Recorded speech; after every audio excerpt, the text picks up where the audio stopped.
He holds diploma in information system audit from ICAI, India. He has also cleared LLB from West Bengal State University in the year 2019. He is currently a partner of Taxation and Regulatory Division of S. Khaitan and Associates, a reputed middle-sized CA firm in Kolkata since 30 years. He is the co-chairman of Indirect Tax Committee and Executive Committee member of Association of Corporate Advisor and Executive for the year 2020-21. He is a member of GST and Indirect Tax Committee of Institute of Chartered Accountants of India for the year 2019-20 and 18-19. He is a member of State Council, Economic Affairs and Taxation Committee and various other committees of Confederation of Indian Industry for the year 2019-20, 2021, and 21-22. He is a member of the National Council on Indirect Taxes for ASSOCHAM for the year 2019, 20, and 21. He is a co-chairman of Indirect Tax Committee of BPD, Bar Professional Study Circle Association for the year 2021-22. He is a member of Indirect Tax Committee of Direct Tax Professionals Association for the year 2019-20, 2021. Professional achievements: he has authored book on a practical guide on GST on textile industries published by Bloomsbury publication. Contributed for drafting and vetting of technical guide on annual return and GST audit published by Indirect Tax Committee of Institute of Chartered Accountants of India.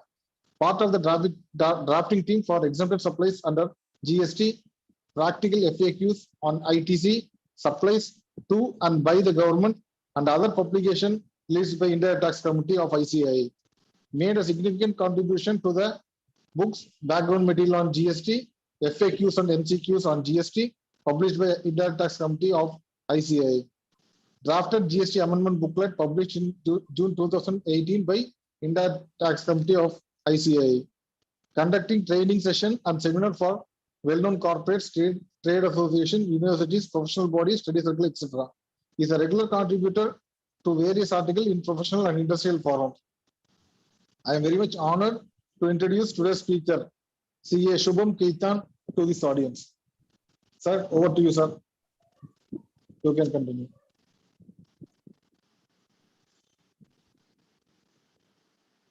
Shubham ji. Sorry. Thank you so much to Santosh Kumar sir for giving me this welcome, and thank you to the branch, and also I recognize the presence of the chairman of our branch, Mr. Hari Keshavan ji, and I would like to thank each and every one of you for joining this session for this topic on input tax credit, which I have been allotted for today. I'll just share my slides. Santosh sir, are my slides visible? Yes, sir. Yes, sir. Okay, great. Thank you. So I have been allotted the topic of input tax credit, which I think itself is a huge topic in itself. If we start delving into this topic, we'll understand that there are so many intricate issues involved here. And the idea behind today's session is not only to talk about the issues, but also the relevant provisions behind those. So we'll start with the provisions. We'll also talk about the issues in between, and we'll try to cover each and every aspect of section 16, 17, 18, 19, 20, all of these. So right from ITC to job work, we'll try to cover all the major issues which are relating to this topic of ITC. Now, first of all, let's try and understand that there are various terminologies which are used for input tax credit under the GST law. Now, we need to understand that each of these terminologies may carry a different meaning, right?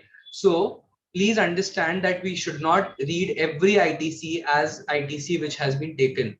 There are a number of ways ITC can be stated or pronounced. So we need to understand the terminology and thereafter come to a conclusion what is the law talking about.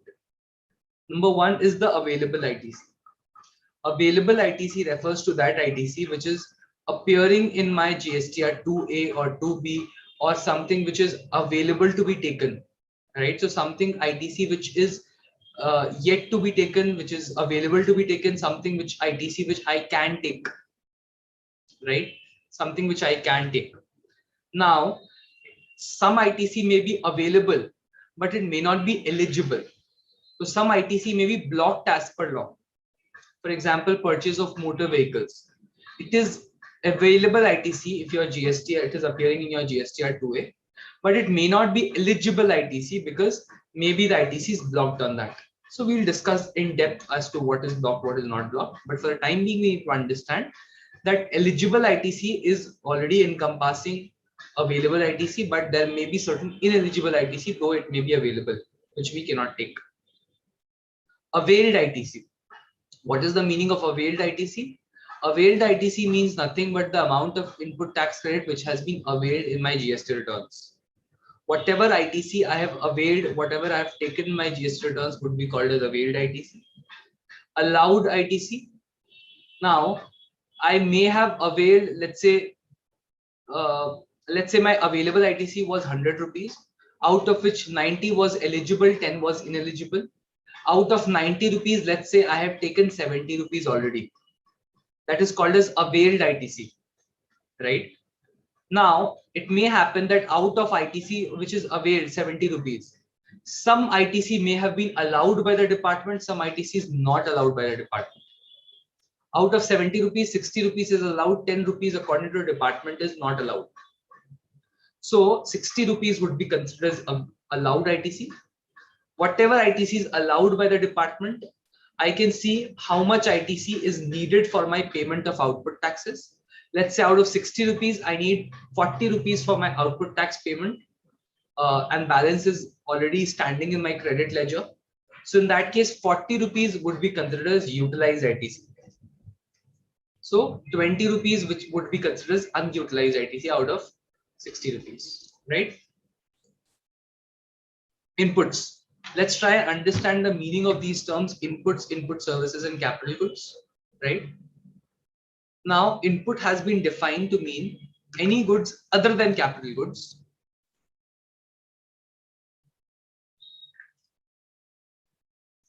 Any goods other than capital goods used or intended to be used in the course of furtherance of business, right? So please understand the definition of inputs is that it should mean any goods. So inputs cannot be services, it can only mean goods. And it should be other than capital goods. That means capital goods are those, what are the capital goods? Let's try and understand this. Capital goods are those which are capitalized in the books of accounts. Or so that means, once again, capital goods should be goods, it cannot be services.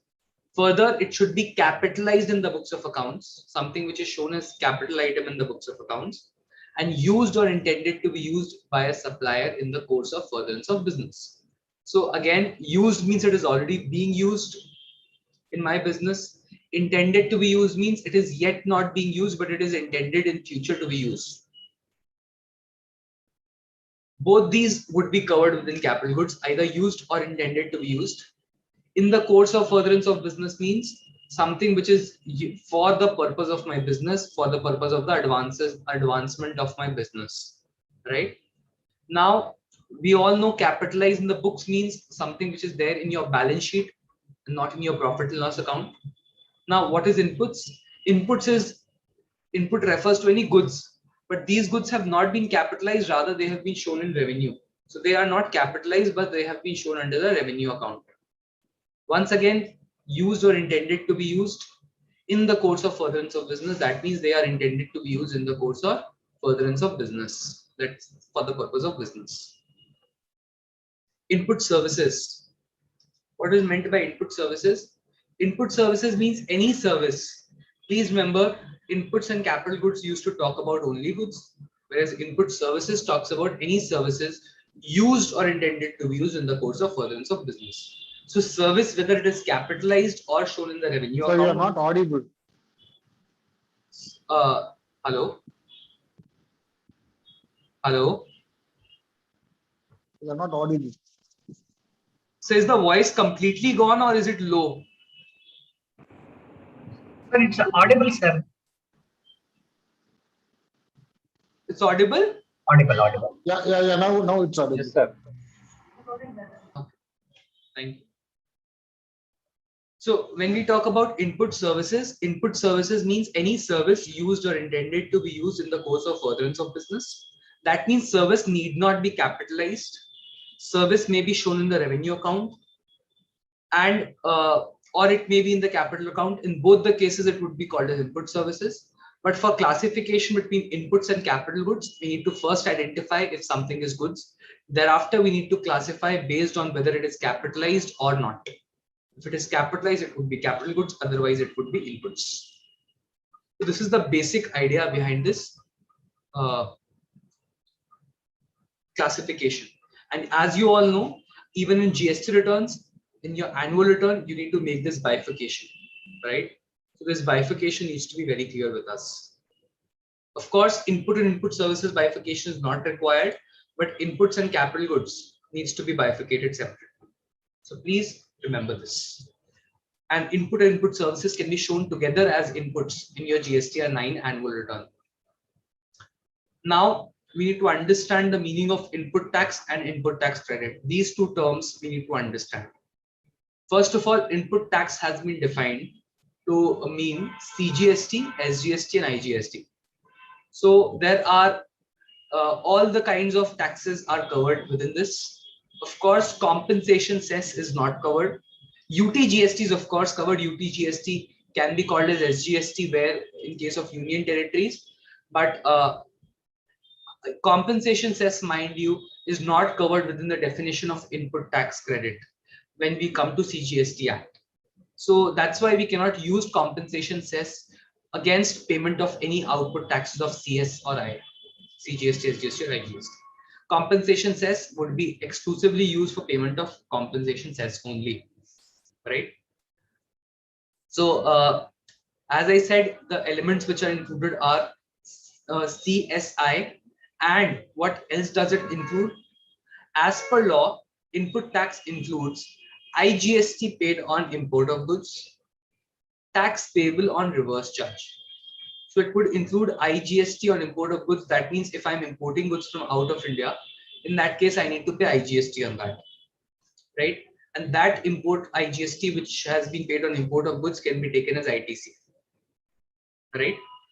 So what we are seeing is, if any import of goods is there, whatever I have paid in the bill of entry for importing those goods, that would be available as ITC to me. Further, it would include tax payable on reverse charge. Any amount which I'm supposed to pay under reverse charge would also be covered here. Excludes tax paid under composition scheme.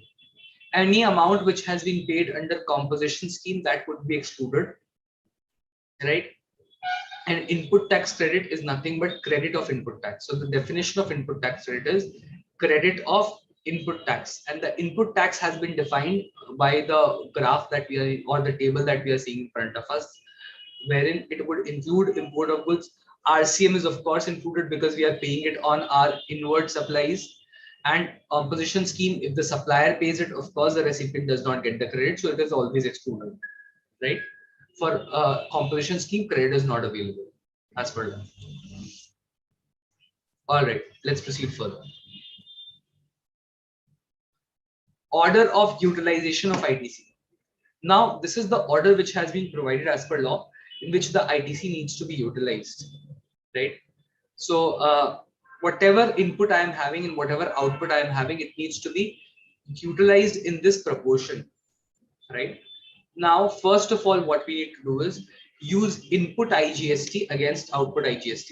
So 1, 2, 3 are all the steps that we are seeing, all the Roman 1, 2, 3 in front of you all. So input IGST needs to be first set off against output IGST, which is the first step for utilization.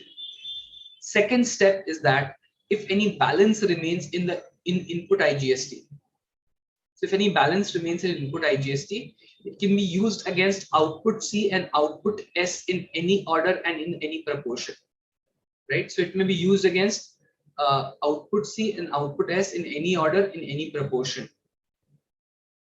That means the proportion is, and the order, whether we want to use input I against output C or output S, is upon us, right? So for example, if my input IGST had a balance of 1 lakh, out of which 20,000 is used against output IGST. Balance 80,000 I need to use against output C and output S. I can use it in any order, in any proportion. That means against C and S as at 80-0, 10-70, 20-60, 30-40, any ratio. Doesn't matter. Ultimately, we can use it in any order, in any proportion. Correct? What is the idea behind in which proportion should it be used? To be honest, we should try and use it in order to ensure that ultimately in our input C and input S, if any balance is remaining at the end, that should be more or less equal, right? So we should try to utilize in such a way that our input C and input S should have almost an equal balance at the end of the period, right? Thereafter, if I have any input C, that input C needs to be thereafter utilized against output C. If any balance is remaining in input C, it can be used against output I. Thereafter, if any input S is there, that needs to be used against output S first. If there is any balance which is remaining in output S, input S, that I would be using against output I. This is the step that we need to follow for the purpose of utilization of ITC. Please try and ensure that C and S ultimately have an equal balance. Because, for example, if you have an accumulation of 1 lakh rupees, and let us say in your input C, the balance is 0, in your input S, the balance is 1 lakh. Next month, your output C you want to pay, output CGST, SGST you want to pay, but your input of last month does not have any balance, right? So in that case, you may have to pay out of your own pocket, whereas you have balance in SGST. So what you should try to do is that try and have 50,000 equal balance in input C and input S as far as practical. Now we are talking about eligibility of ITC. Let us look at section 16 subsection 1, which talks about eligibility of ITC. Right? This is the basic summary of 16.1.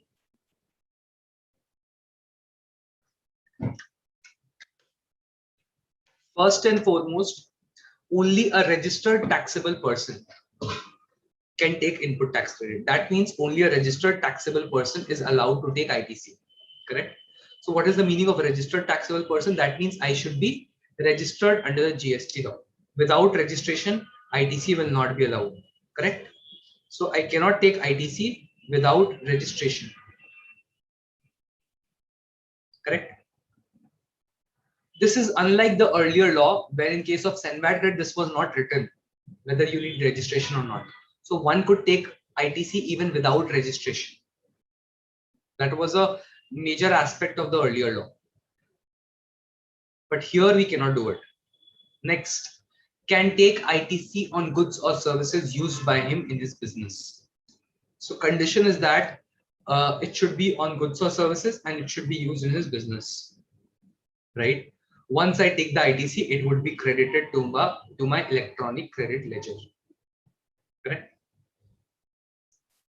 Now, question comes in, if I am, let's say, in West Bengal, right? And let's say in Chennai or in Tamil Nadu, let us say I stay in a hotel. While I come to visit you, I stay in a hotel. Now that hotel charges me CGST and SGST. Can I take input tax credit of that CGST and SGST in West Bengal if Tamil Nadu has charged taxes? To my mind, that credit would not be allowed. Why? Because mind you, here we are seeing every registered taxable person is allowed to take the credit. So law deems me, if I am registered in Tamil Nadu, to be a different person in Tamil Nadu and a different person in West Bengal. So if CGST, SGST of Tamil Nadu is charged, if I am a person who is West Bengal and residing there, according to law, I am not a person of Tamil Nadu, I am a person of West Bengal. That means I am a different person. I may have registration in Tamil Nadu, but I am a different person if I am having registration in West Bengal. That's why I would not be able to take the credit of any ITC in Tamil Nadu, because I am not registered in Tamil Nadu, or I am not taking the ITC in Tamil Nadu. So I would not be able to take the credit. So this is not applicable only for SGST, but also for CGST. For CGST also, I will not be able to take the credit, right? Because CGST also is available to the person in Tamil Nadu, whereas I am a person in West Bengal. But as per law, I am a different person altogether.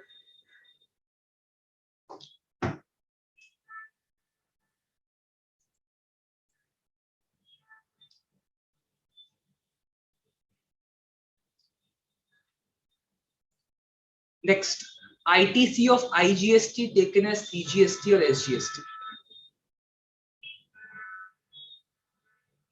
So if by mistake I take ITC of IGST under the head CGST SGST, that means I should have taken IGST, but instead I take CGST SGST. Then what can be the remedy, right? Now this is a local judgment for you all because this is of a Madras High Court. Now in this case, what had happened was somebody took this Sundai Chem, which was a company in Tamil Nadu. They took credit under the wrong head. Now they went to the department stating that this was a legitimate human error. Please allow us to correct this error.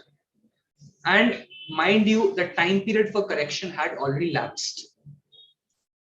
So here, the Madras High Court, the Honorable Madras High Court, took a view by took a view of that during this time period. This is not a deliberate error, but something which was done without any intention to gain any benefit. That means it was not without any intention to gain any benefit. So it was done not deliberately, right? So was also stated that if I take ITC under the wrong head, there is no loss per se to the department. See, if I am charging IGST from West Bengal to Tamil Nadu, or CGST as GST is charged from Tamil Nadu to Tamil Nadu, in both the cases, taxes are with the Tamil Nadu government. CGST portion remains with central government, SGST portion remains with Tamil Nadu government. So per se, if I'm taking ITC under the wrong head, it may happen I'm taking out of the wrong kitty, but the revenue per se of Tamil Nadu government does not get lost. So also of the central government, it does not get lost, right? Next, recipient came to know after the supplier informed, which was after 31st March 19. So let us say after 31st March 19, the recipient came to know that this error had occurred, right? So the recipient, he did not have any option because this error could not be corrected anymore. So the Madras High Court said, due to an inadvertent human error, where there was no benefit to the assessee, because assessee, whether he takes ITC under one head or the other, for him there is no benefit. For him, it is only classification under the wrong head. That's why there is no loss to the government, there is no loss to the assessee, there is no gain to the assessee. That's why this amount should be allowed to be redistributed.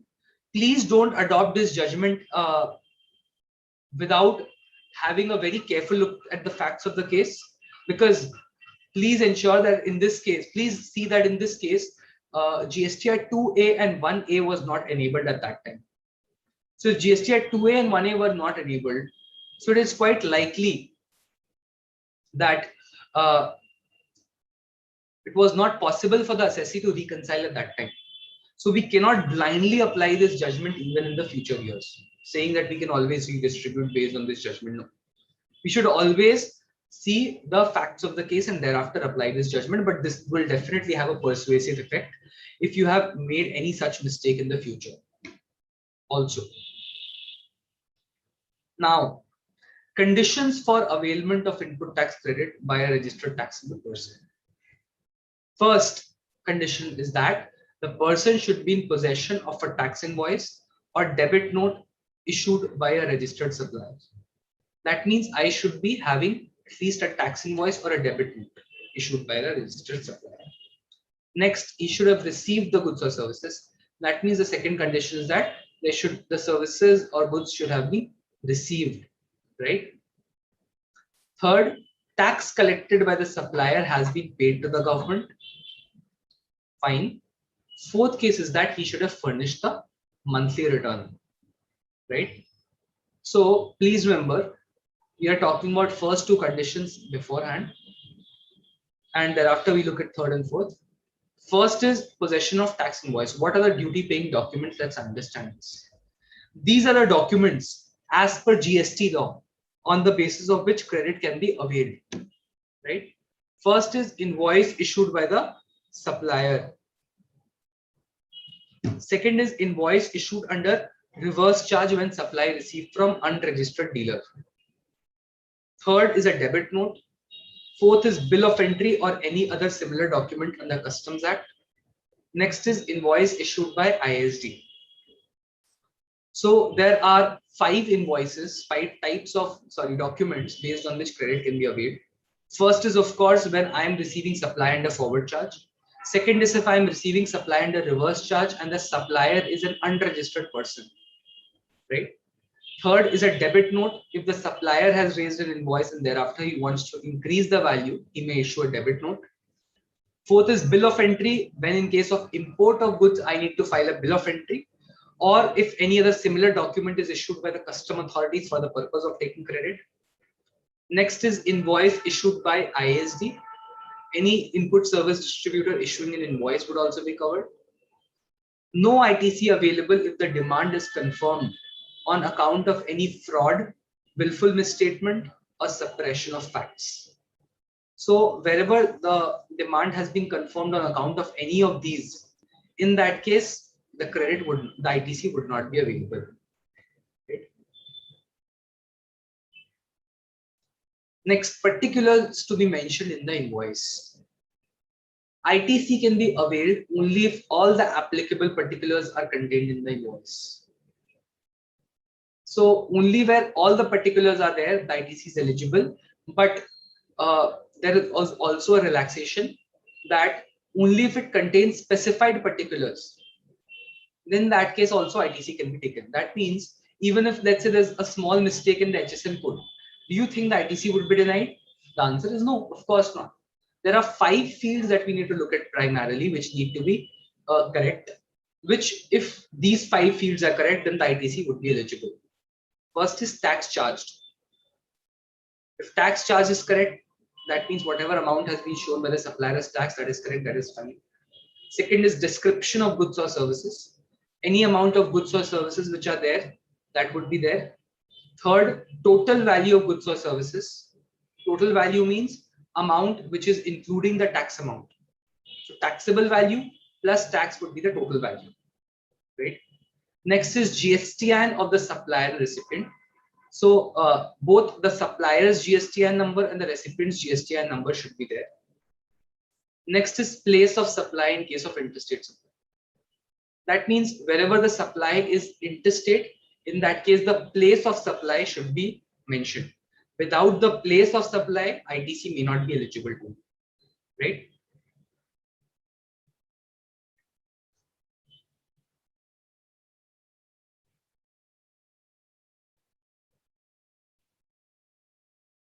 So as I said, the first condition that he should be in possession of a duty paying document. We have seen what are the duty paying documents as per law. As I said, in case of RCM, please remember this very carefully. A lot of people don't have it. If you are not having a self invoice, that means an invoice from a unregistered, that means you have not issued an invoice if you have received supply from an unregistered person. If you have received supply from an unregistered person and you've paid under RCM, and if you have not issued a self invoice, in that case the ITC may be denied. So please be very careful about this. Next is he has received the goods or services. Let us now try and understand the meaning of this term, receipt of goods or services. Now, receipt of goods can be classified into 3 parts. First is received in lots or installments. That means if I am receiving certain goods in installments, maybe I'm receiving it in 5 installments, correct? In that case, the receipt of goods would be only upon receipt of the last lot. Upon receipt of the last lot only it would be assumed. For example, if I'm having my furniture made and there are 5 trucks which are coming with my furniture because it is not coming in one truck and there was only one invoice, in that case you should take credit of of that invoice only after receiving of all the lots, right? Next is delivery on direction of a taxable third person. So let's say we are talking about a bill to ship to supply. Let's take this example. Goods are moving from Gujarat to Maharashtra, and it is at the behest of the person in West Bengal. That means the person in West Bengal buys the goods, and those goods are thereafter sold in Maharashtra. In that case, person B would be deemed to be in receipt of those goods, right? So person B would be deemed to be of receipt of those goods, even if those goods do not actually get received by person B, right? Still, they would be deemed. So a receipt of goods does not mean actual receipt, but also constructive receipt, as in case of delivery on direction of third person. Third is, of course, all other cases where it is actually upon receipt of goods. Now, what if last lot is never received? Again, this question is yet to be answered by law. What if last lot is never received? To my mind, whatever amount has been received, for that the invoice would be raised. Later on, the invoice would have to be revised. Once the invoice is revised, then you can always take the credit. Now, with effect from 1st February 19, receipt of goods is there, of course. Receipt of services. Normal case, we know when the services are received, but even direction on delivery on direction of third person is also covered in case of services.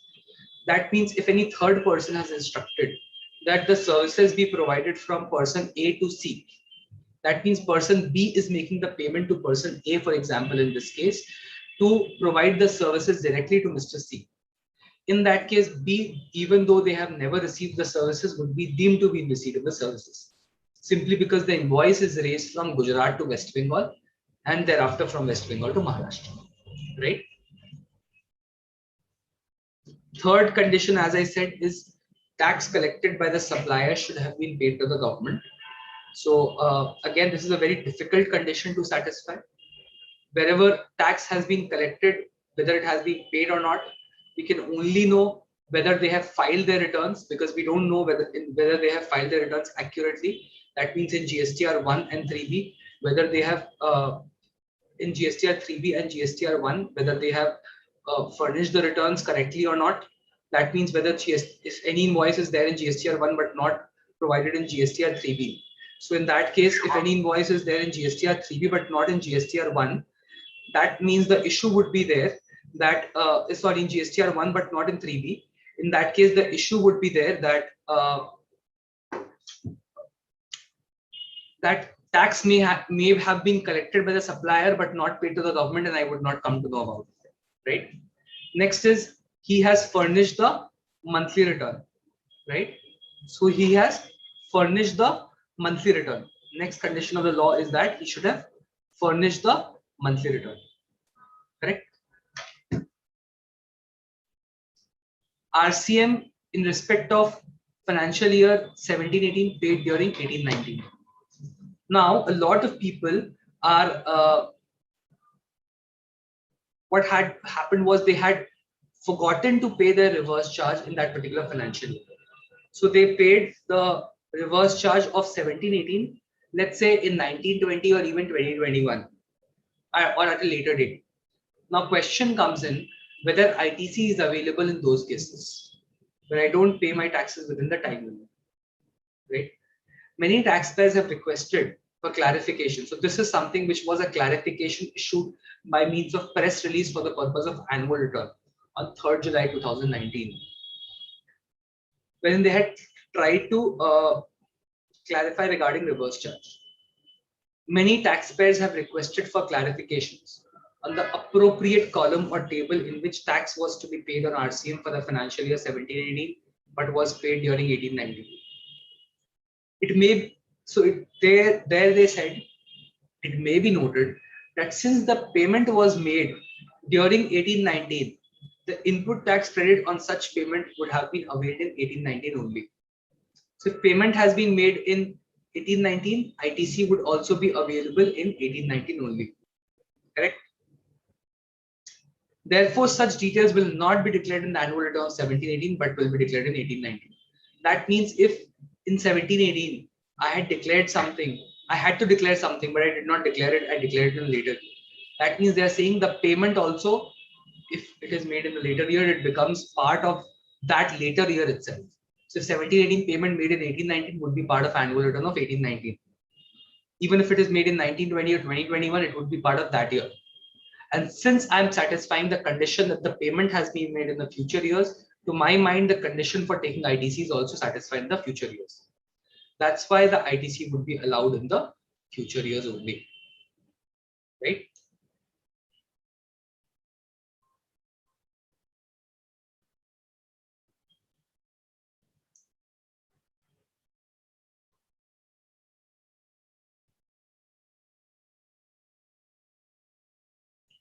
ITC in case of capital goods, right? We need to understand this.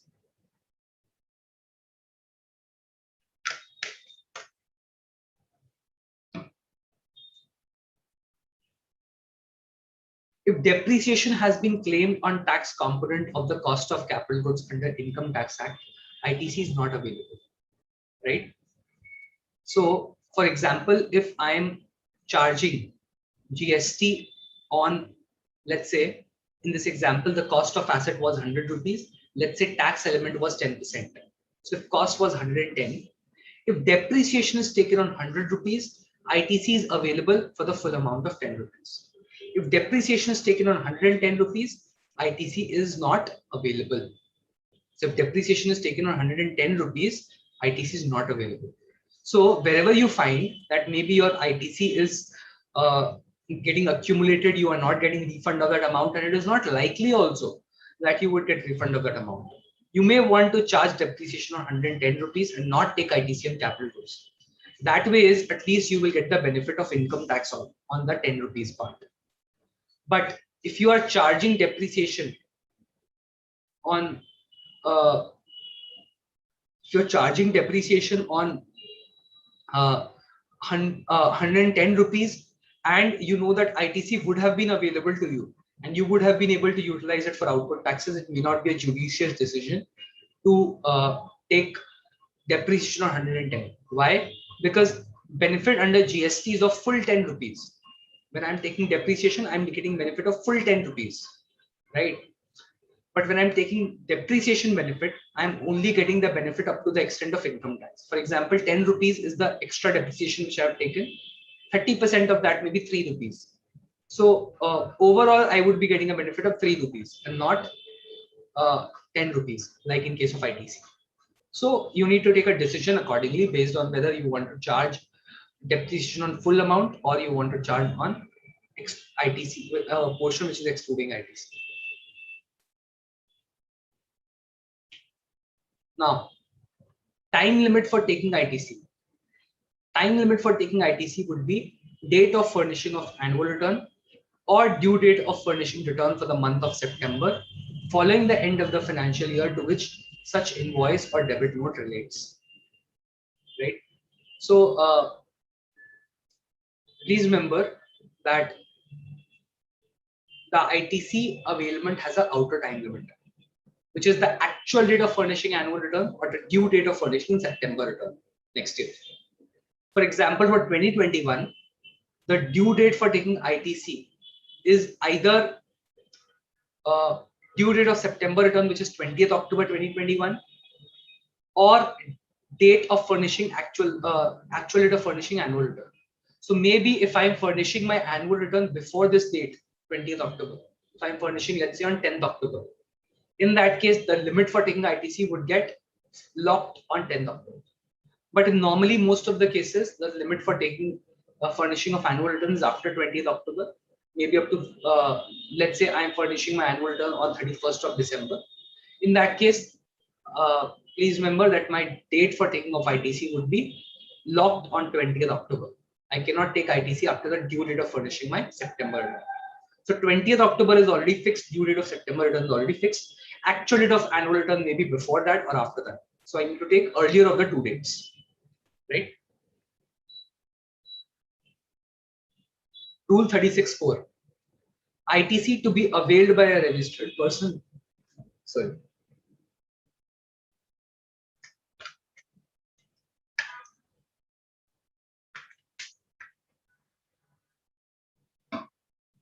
ITC to be availed by a registered person, in respect of invoices or debit notes, details of which have not been uploaded by the supplier under 37(1). Right? So if details have not been uploaded under 37(1), that amount would not exceed 120%. That means 20% of the eligible credit available as per GSTR 1.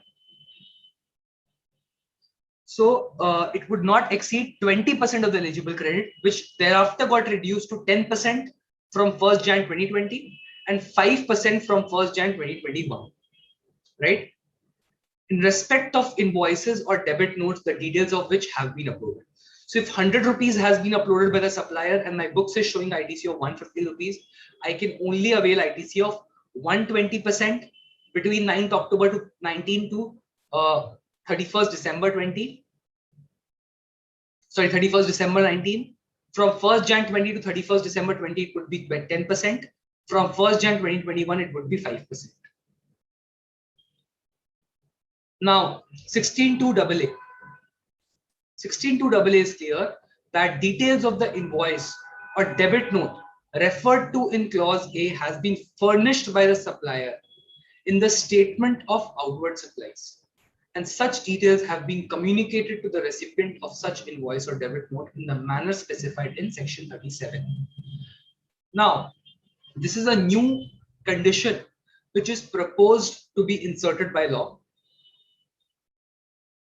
So new condition is proposed to be inserted by law that whatever details have not been furnished in GSTR 1, ITC will not be allowed to the recipient. So that means we are talking about maybe 100% matching.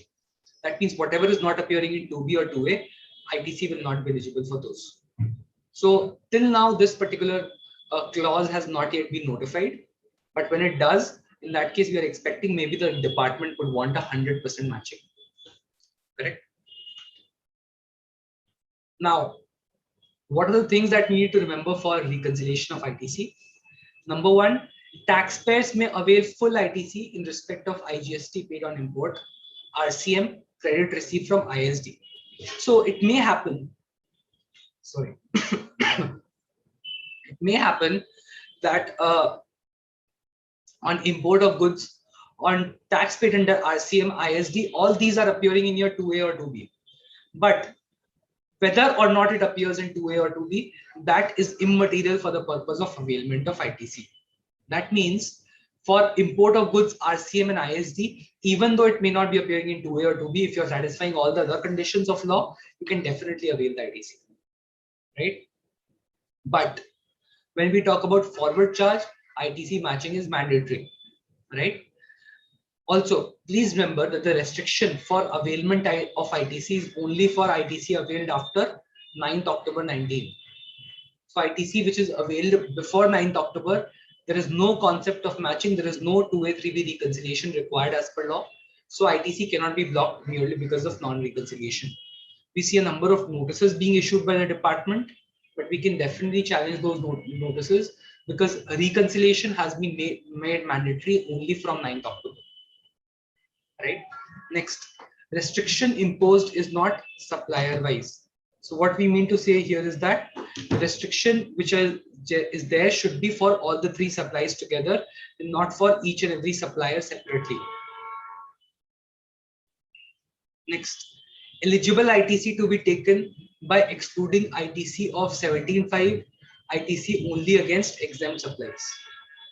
That means ITC would be taken by excluding locked credit and ITC of exempt supplies. These two would be excluded.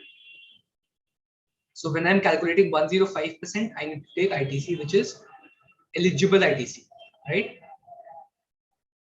Next, taxpayers may have to ascertain the same from his auto-populated GSTR 2A as available on the due date of filing GSTR 1.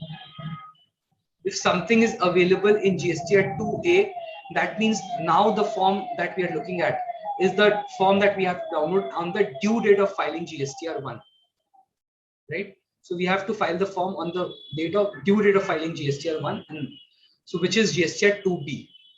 We have to look at GSTR 2B, which is now the form which is available on the due date of filing GSTR 1. Next, best practices for the reconciliation. What are the best practices for reconciliation? First is work with GSTR 2B. Static data with invoices uploaded for any period during the period covered by GSTR 2B. So advantage of working with GSTR 2B is that it is static, unlike GSTR 2A, which is dynamic. GSTR 2A keeps on changing. The date when I download GSTR 2A may be different. The data may be different from the date department downloads. So it is always recommended that we should follow 2B because that data is always locked, right? So next is ITC not available on account of POS being of other state and on account of 16(4) expiry is clearly known. So whether place of supply is of any other state, that can be easily determined from GSTR 2B, and on account of 16(4) expiry is also clearly known. So account of 16(4) expiry is also clearly known. Clear basis of identifying 105%, unlike GSTR 2A, which may have changed currently. So clear basis of identifying 105%, unlike GSTR 2A, which may have changed currently. So as I said, if let's say your January GSTR 2A is there in your January GSTR 2A is already fixed, right? Now later on, let us say your January GSTR 2A changes because in your March return you are uploading any invoices of January. That would impact GSTR 2A of January but GSTR 2B of March, right? Invoices on which ITC is pending should be carried forward in the books. So invoices on which ITC is pending should be carried forward in the books. So wherever ITC is pending, it should be clearly carried forward in the books of accounts. So this is again one of the best practices for reconciliation, that wherever any ITC is to be, wherever any ITC is pending, for example, in the month of July, I forget to take certain ITC which is there in my books, or it may have been entered later in my books. Ideally, that ITC which I have not taken my GST return should also be marked as pending in your books. You should not take the ITC in that month in your books also. You should keep it as pending so that your ITC as per books and GST returns are matching, right? Next, invoices on which ITC taken should be transferred to ECL ledger in the books. So invoice on which ITC taken should be transferred to electronic credit ledger in the books.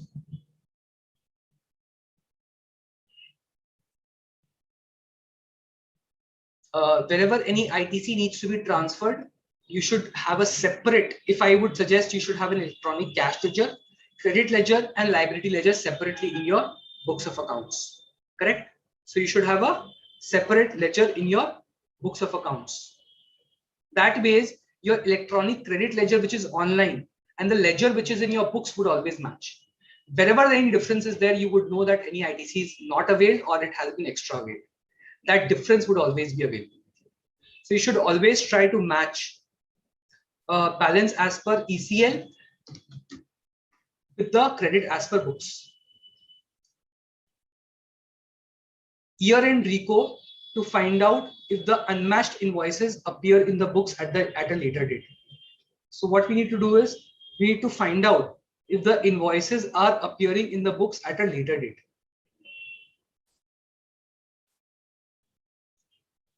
It may happen that at the year end, we find out that there are certain invoices which are appearing in the books, right? But it had not been taken in my GST returns. So once I perform this year end RECO, I would be able to know that. Next, partial credit on any invoice should not be taken. Ideally, I should not take partial credit on any invoice, right? I should not be taking partial credit on any invoice. That means either I should take full credit if any invoice is for 10 rupees. If any invoice is there for 10 rupees, in that case, if let's say I can avail only 7 rupees, ideally I should forego the entire 10 rupees. I should not avail 7 rupees, because in that case, your reconciliation becomes very difficult. If let's say you have 3 invoices, each of 3 rupees, but you can avail ITC of only 105, that means 5 rupees more. Should you avail 3 plus 3 or 3 plus 2 or only 3? To my mind, you should only avail 3, you should not avail 3 plus 2. Next, maintain consolidated records of invoices not appearing till date. That means whatever invoices are not appearing till date, you should have a single records of those invoices. Next, vendor classification and procurement disbursement policy should be based on compliance regularity. That means whether I am making regular payment to my vendors or I am not making regular payment to my vendors should be based on whether they are filing their returns on time. If they are filing their returns on time, and we know that this vendor is not going to default, we can have maybe a policy where we can make the payment to them without any hiccups. But we suspect that the vendor may default, or it is a new vendor, we are not sure about their policy. In that case, we may classify it under a different policy and we may pay the GST to them only after they deposit it to the government. Now, period-wise reconciliation, Jan 2021. Total ITC as per 2B. So what we mean to say is total ITC as per 2B, let's say taxable value is 10 lakhs.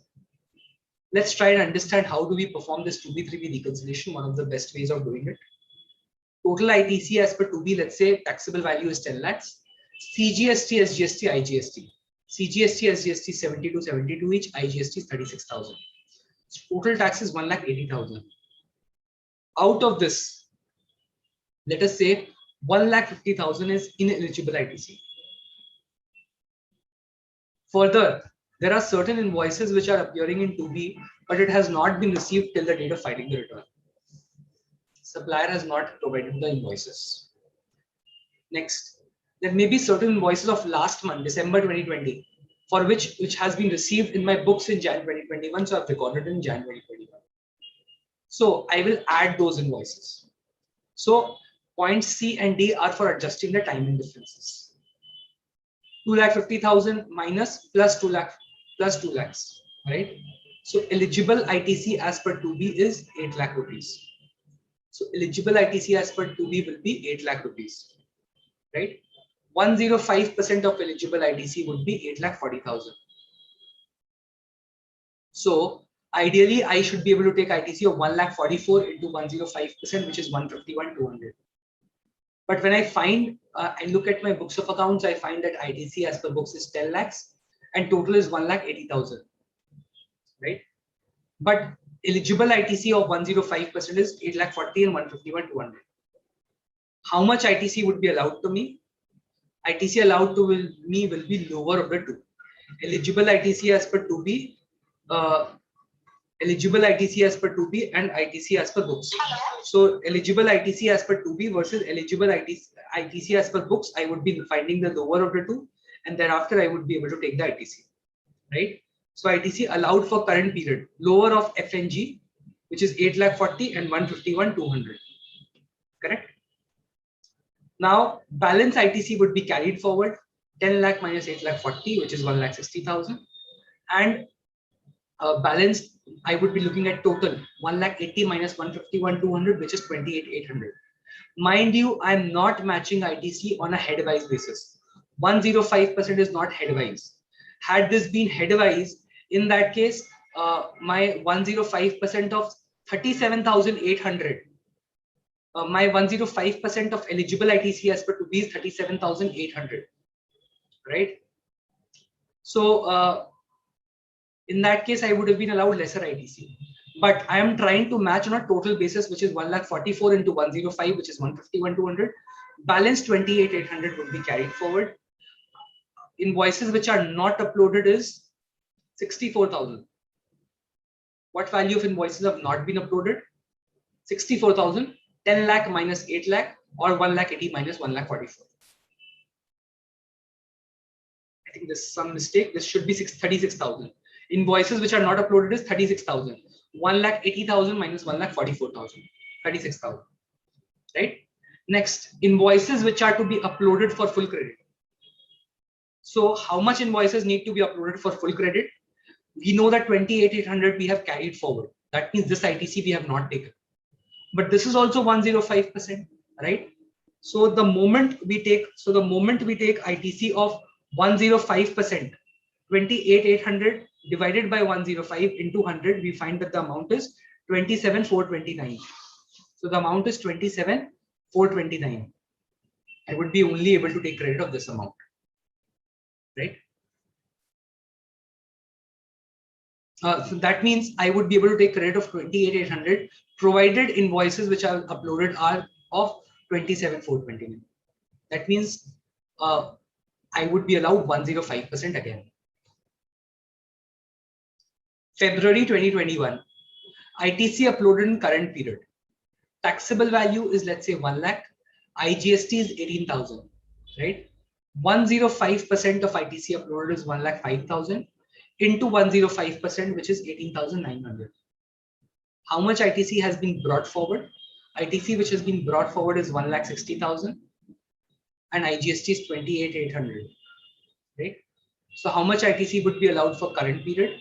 That would be 1,05,000 and lower of the two would be 18,900. So I would be able to take ITC of 105% of ITC which has been uploaded in Feb 2021 for Jan 2021. So I would be able to take ITC of 18,900. Balance ITC of 55,000 and IGST 9,900 would have to be carried forward, right?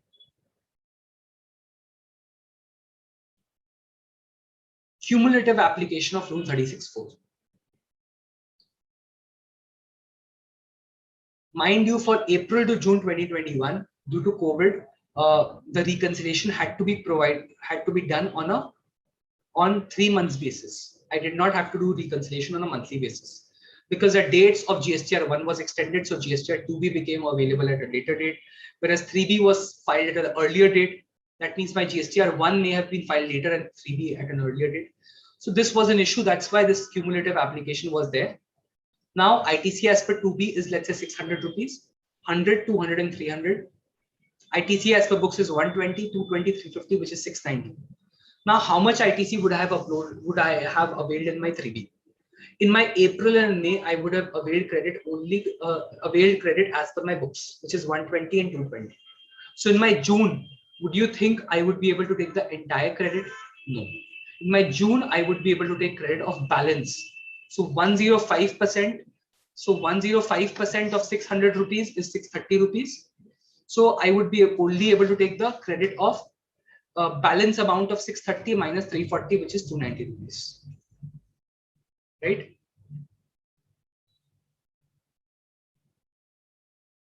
So please be very careful about this, that this is how it needs to be done.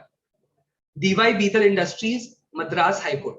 This is a famous judgment that we need to remember, right? So in DY Beetle Industries, what happened? Facts of the case is that petitioner had purchased certain goods from Charles and his wife Shanti, right? Substantial portion was paid through banking channels, including the tax component, right? Petitioner had availed ITC, whereas seller had not paid taxes to the government. Without any involvement of the seller, order was passed on the recipient for reversal of ITC. So here, there was no mistake of the seller, but there was no mistake of the buyer till the mistake of the seller was first taken into account. So if the seller had not paid the taxes, straight away the department approached the buyer for reversal of ITC. That was the major issue. So the judgment was that there would be no reversal of ITC due to non-payment by seller. Wherever seller has not paid, simply because he is not paid, there should not be reversal of ITC. And there should not be automatic reversal by recipient except under exceptional circumstances like missing dealer, closure of business, supplier not having adequate assets.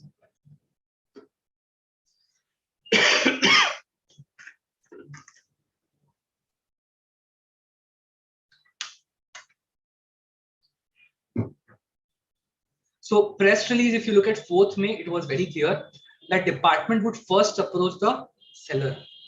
And only where the seller is missing or the business has closed or the supplier does not have adequate assets, the action would be taken on the buyer. But here in this case, there was no action taken on the seller.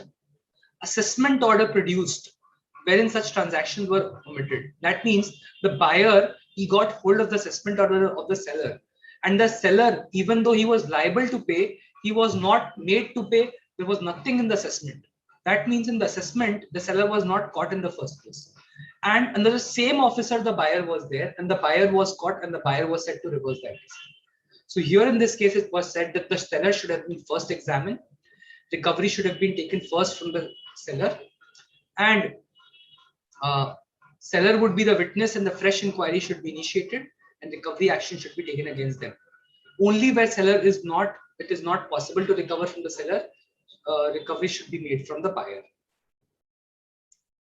So this is something which was a unique case. Of course, it has a persuasive effect, but you should not follow it blindly because it has certain facts which may not be applicable in every case. Here, the buyer had the assessment order of the seller, which is not always available. And whether assessment in the assessment seller was caught or not is not known to the buyer. So this was a unique case. Of course, they took reliance of this Sri Vinayaga agencies. And if you look at these judgments of Madras High Court, this is again a judgment of Madras High Court, which I'm sure you all are aware of. Very good judgments are coming from Madras High Court. So this judgment is also something which will provide us a lot of relief. It will have a much more persuasive effect in Tamil Nadu than in other states. So you can definitely use these judgments wherever such kind of issues are arising, right? Wherever the seller has not deposited the taxes. Next, failure to pay the supplier of goods or services. So let's say invoice has been issued by the supplier, recipient has taken the ITC, and the recipient fails to pay within 180 days of the issue of invoice. So if the recipient fails to pay within 180 days of the issue of invoice, in that case, the recipient needs to reverse the ITC to the extent of ITC availed plus interest added to the output tax liability. Only upon payment, re-availment of ITC is allowed without any time limit. So thereafter, once the payment is made, if I don't make the payment to the supplier within 180 days, I have to reverse the ITC. Thereafter, whenever the payment is made, I can definitely avail the ITC. Anytime, whenever, without any time limit. So there is no time limit when I can re-avail the ITC. Of course, where the time period is more than 180 days, you know that the payment would be made after 180 days. You should reverse the ITC suo motu, and to ensure that tomorrow the ITC re-availment time limit cannot be called into question, right? Deemed to have been paid in case of supply made without consideration. Where supply has been made without consideration, the ITC would be deemed to have been availed, and there is no, the payment will be deemed to have been paid.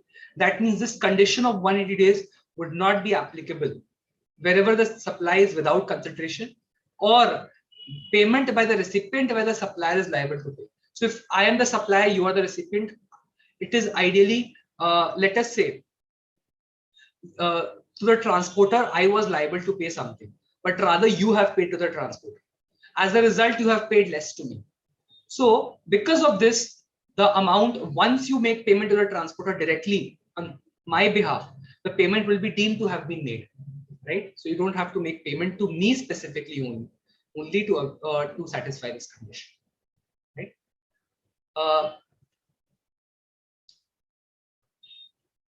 Chairman sir, I think Rajendra Kumar sir has joined. Should we welcome him first or should I continue? Sir, you please continue, sir. He will be delivering his address at the end, sir. Okay. I don't want to interrupt you, Shubham Khaitanji. You please continue. At the end, I will speak. Okay, sure. Thank you.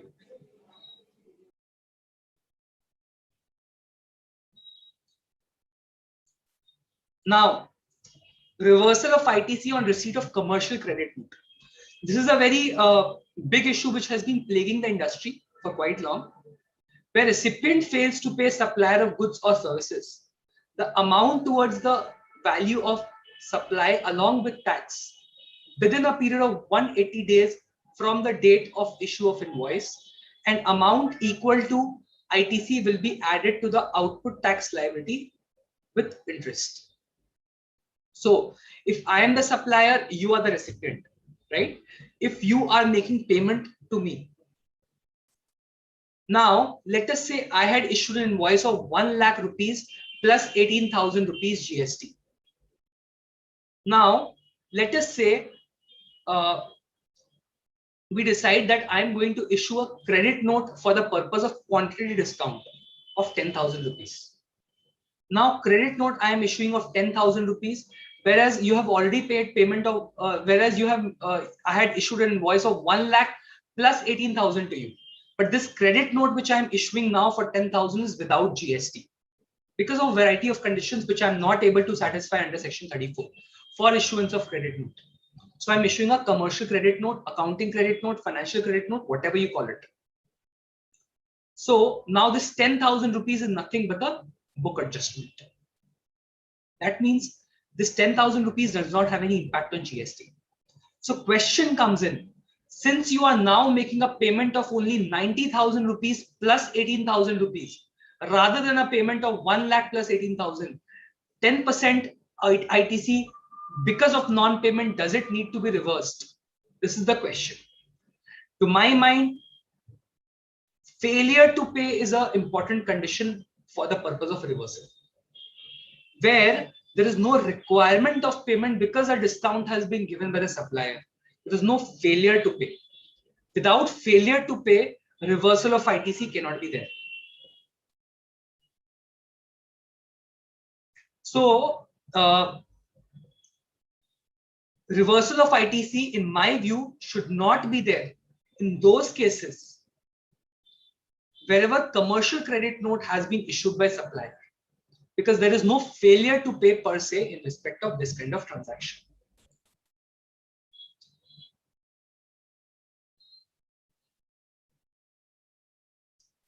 One small thing with regard to interest on reversal of ITC. Of course, interest is a separate chapter which I would not delve into detail, but for the time being, I would only delve into one part, which is on reversal of ITC. If I'm reversing the ITC, do we need to pay interest on that if I have not made payment of output taxes? So here we are not talking about payment of output taxes, but rather if I have availed extra ITC, I had the amount of ITC which I had availed extra the entire time in my electronic credit ledger. That means I did not utilize that amount. Should I be required to pay interest? To my mind, interest is not required in such case, because interest is only required to be paid when there is a failure to pay. If you look at section 49, which talks about payment, it talks about payment from credit ledger only in respect of output tax. So if I'm reversing my ITC, there is no payment involved as per section 49. If I'm not paying from my cash ledger, if I'm paying only from my credit ledger and I had the balance the entire time in my credit ledger, there is no failure to pay in my view. So interest reversal would not be involved. Of course, there are a lot of other grounds which I'm not getting into because our topic is not that for today. Our topic is restricted to ITC. Now, having discussed a lot of conditions which are there in section 16 for reversal of ITC or for taking of ITC, we need to remember that we need to have certain safeguards for protection of our ITC. First and foremost safeguard is that we should not deal with vendors who are unknown or non-existent. So if any vendor is so a lot of people, what they do is they deal through agents. Now that agent knows the actual vendor. So now that vendor, whether he's genuine or not, the recipient says that I'm not sure because I'm only dealing with the agent. So I would always recommend that there should be a proper background check of the supplier, whether he's a regular depositor of tax. In GST website also, you have certain parameters which you can go and check. Because if you are not aware of the supplier and it turns out that the supplier is fraudulent or he has not deposited the tax, recipient may unnecessarily get caught in the chain, right? So please deal with vendors who are known to you. Second, regular reconciliations between 2B and 3B and linkage of payment policy with the ITC. So when we are reconciling between 2B and 3B, there should be there should be proper and regular monthly reconciliation between 2B and 3B. Whatever ITC needs to be carried forward or brought forward from last month, all of that needs to be done precisely. Any payment policy, as I said, if you are making payment to your vendor, you should make payment based on whether he's a regular complier of law or he's not regularly complying with the law. Regular follow-up with vendors who are not discharging their tax liability. If you know that there are certain vendors who are not discharging, you should regularly drop them mails for follow-up with them for deposition of their taxes. Record the proof of receipt of goods or services. For goods, we have GRN, delivery challan, or CCTV.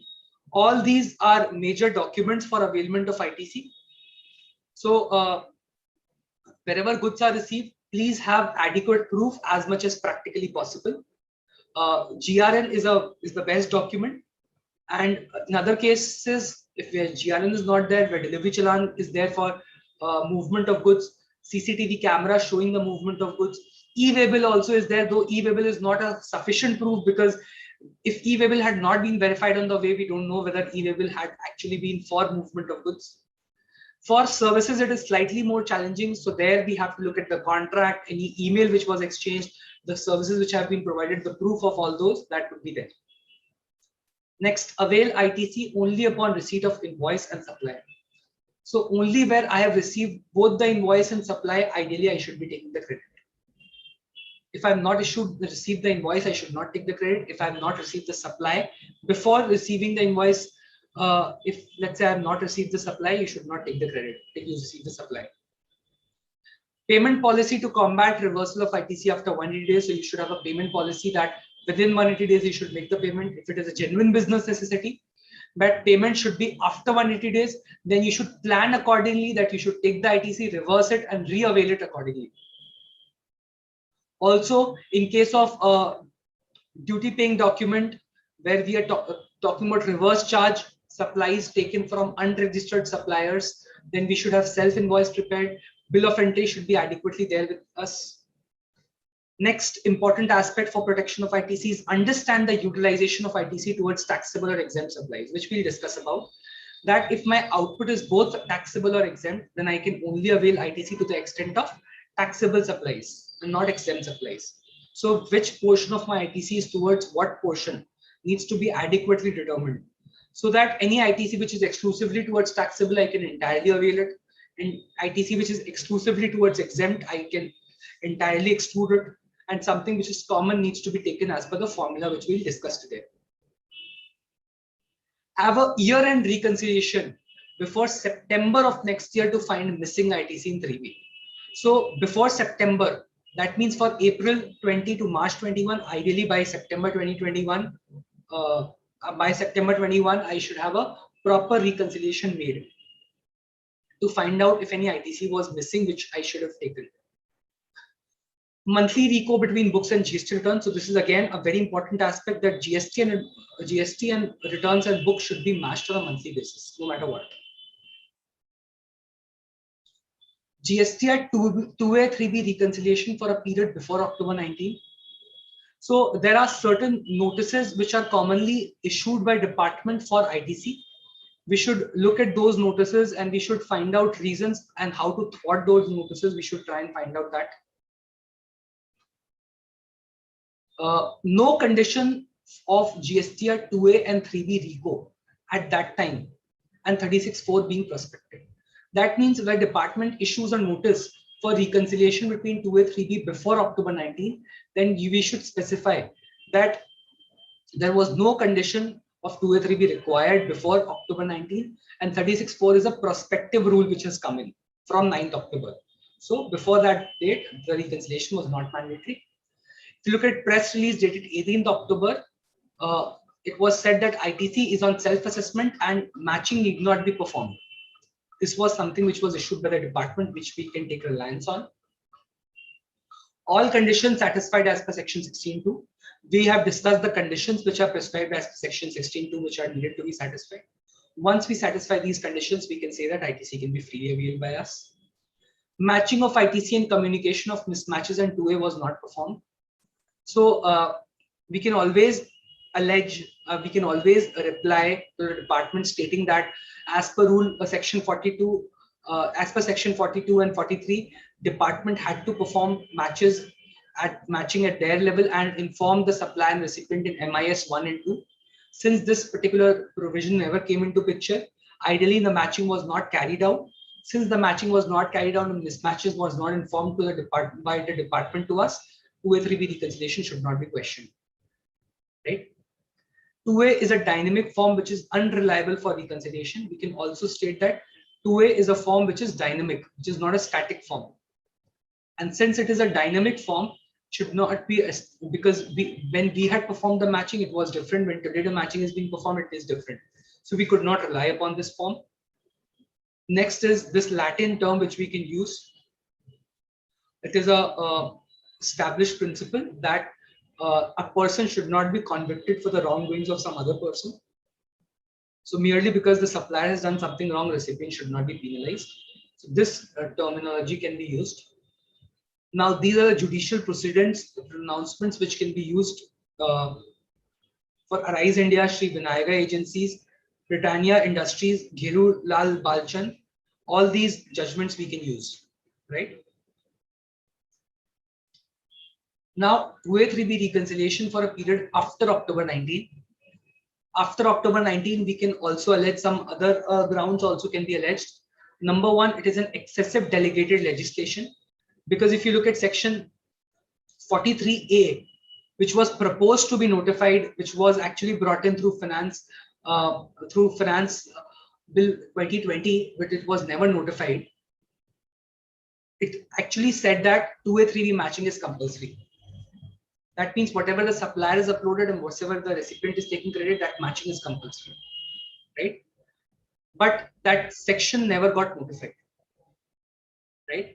Also, section 36(4) is not under any specific powers of the Act. Section 16(1) talks about conditions, general conditions which may be prescribed through the rules.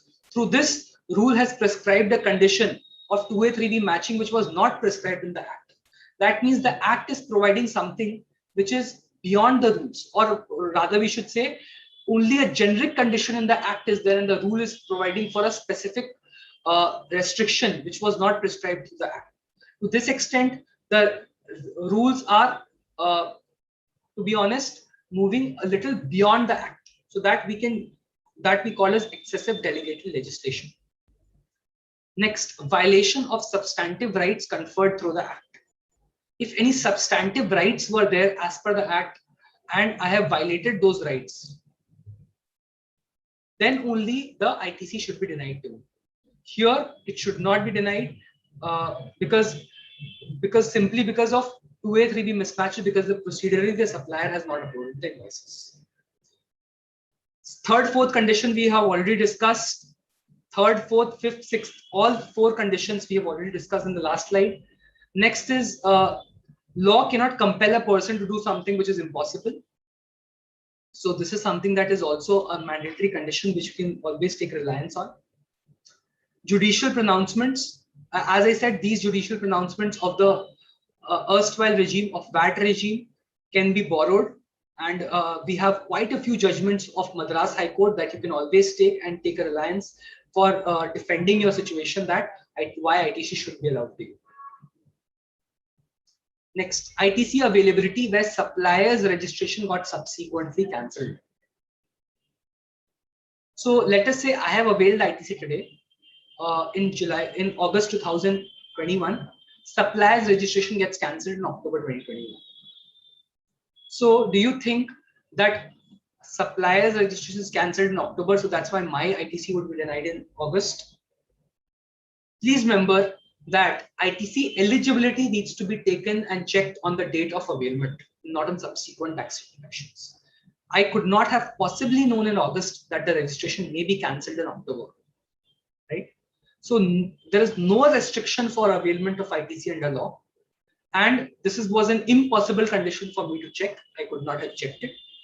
And also, if my supplier has done something wrong, my registration should not be cancelled, particularly if I have satisfied all the conditions of taking ITC as per law under section 16(2).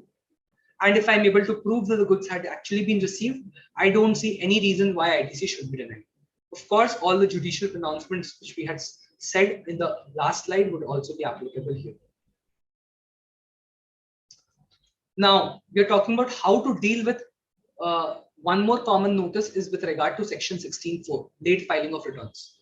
A lot of cases, supplier has filed his, let's say his August 2021 return after 20th October, let's say on 25th of October. Now, ITC availment for the recipient would be up to 20th October. First of all, if the supplier files his return late, will the recipient be barred from ITC? To my mind, absolutely no. Correct? Because supplier, whether or not he files his return in time, recipient ITC would not be barred. The suppliers always, if the suppliers obviously pay the taxes. Also, if the recipient is filing his return late, if my August return is filed after 20th October, then can I avail the ITC is the next question. Right? To my mind, ITC can definitely be availed. If my August return is filed after 20th October, we can hold a number of grounds. We can take a number of grounds for that. First, filing of returns is a procedure and claiming of ITC is a substantive right. Merely because I have failed to comply with certain procedural formalities, my ITC, which is a substantive right, should not be denied to me. And mind you, here, I am filing my return late. It does not mean I'm taking ITC in October. I'm not taking my 2021 ITC in October 21. I'm taking my ITC in August. Only thing I'm filing my return late. So it is a mere procedure, and I have already filed it within. I have already taken it in my August return. So according to me, ITC should not be denied, though department may dispute it. Earlier law did not equate date of filing of return with date of taking of credit. If you look at the erstwhile service tax regime, time limit for taking ITC was 1 year. So even though I'm filing my return of service tax, which was due on 25th April, if I was filing on 25th of May, it was deemed that I had taken the ITC between October to March of last year. Right? So it would not change that. Simply because GST has come up with an electronic credit ledger does not mean my ITC would be denied merely because of late filing of returns.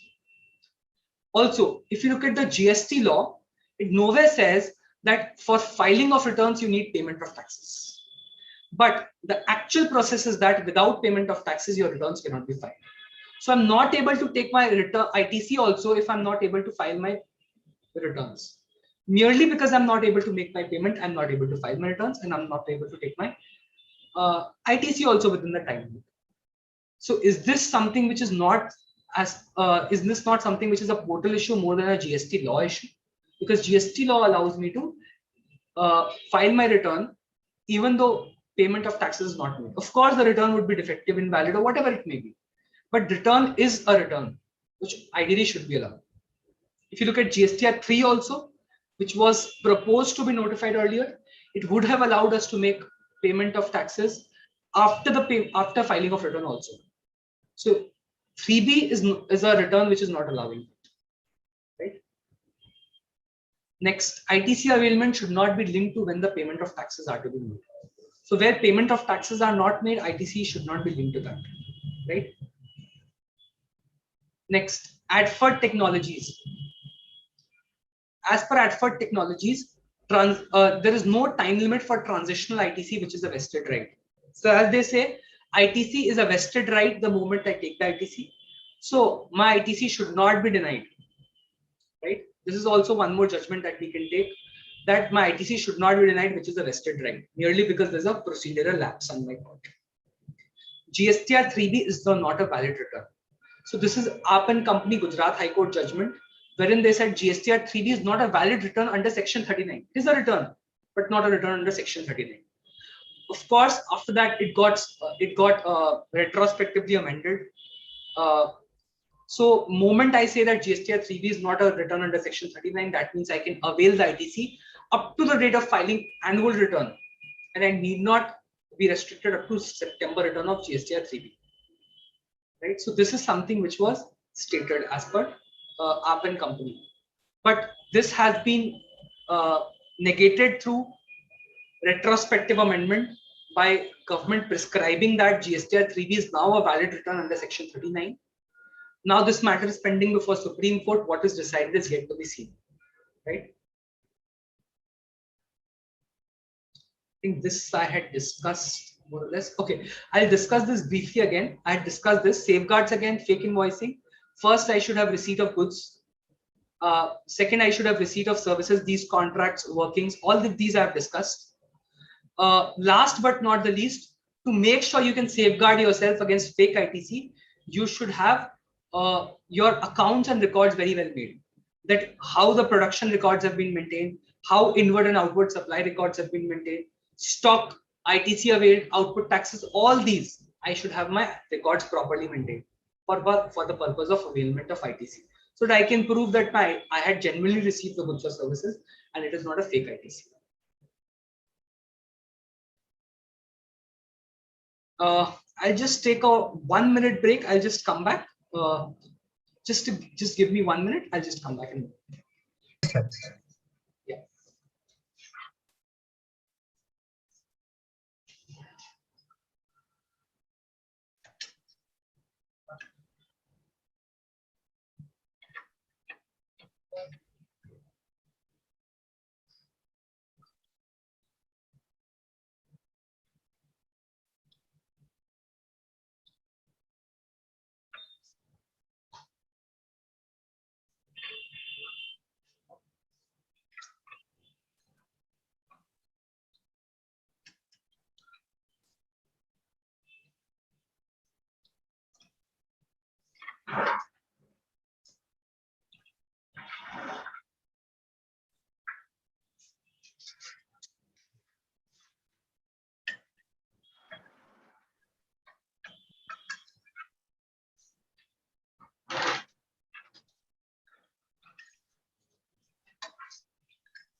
Now, I'll continue once again.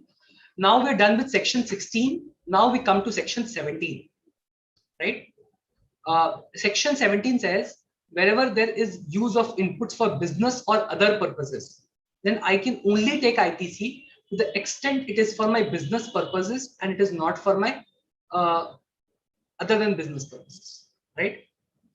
Also, any inputs which are used for both taxable and exempt supplies, I can only avail ITC to the extent it is used for taxable supplies. Mind you, taxable supplies would also include zero-rated supplies. Zero-rated supply means exports or supplies to SEZ. If any supplies are made under these two heads, exports or supplies to SEZ, of course, ITC would be available to me. When, in which cases ITC is not available, non-taxable supplies, that means outward supply is alcoholic liquor or petroleum products, or they are exempt supplies. or supplies under reverse charge. Wherever supplies are under reverse charge, that would also be covered here.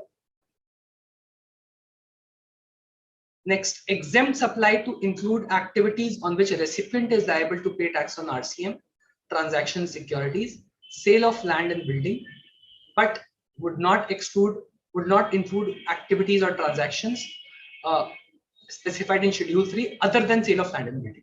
So what we mean to say here is that if my outward supply is under reverse charge, that means I am a transporter, my outward supply is under RCM, I cannot avail ITC.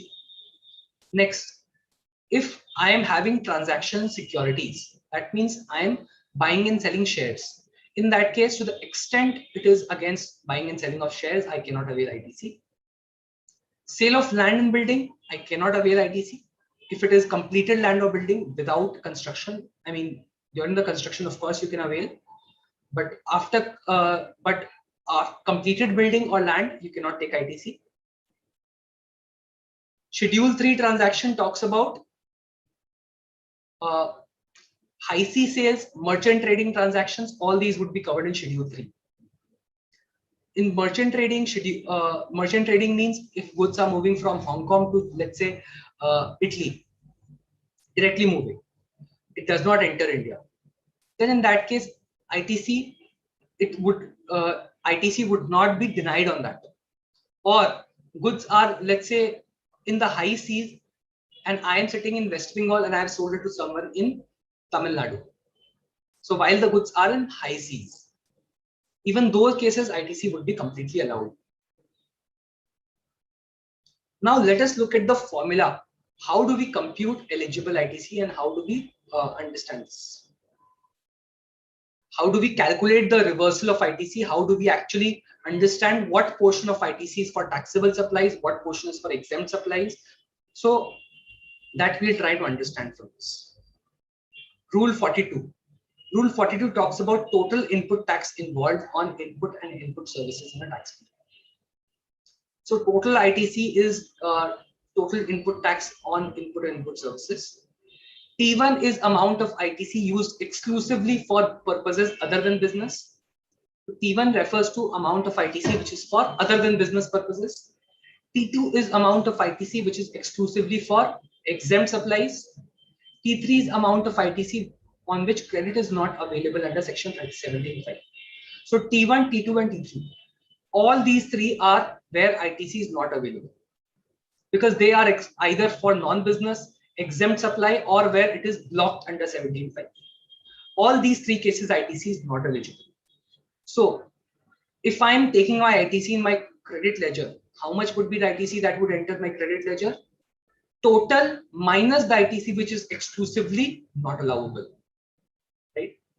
Now, T4 means ITC which is exclusively for supplies other than exempted but including zero rated. So exclusively for exempt supplies, T4 is there, that would be allowed to me. Right?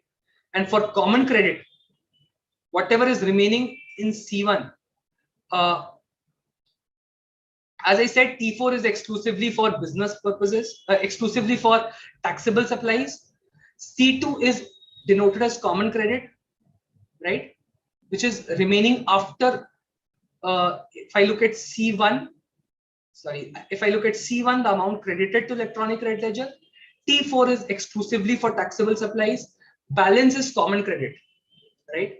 So they have given the formula that for common credit, you can only avail ITC which is proportionate, which is exempt turnover by total turnover into ITC. And D2 is 5% of common credit. So amount which is for non-business purposes would be 5%, right?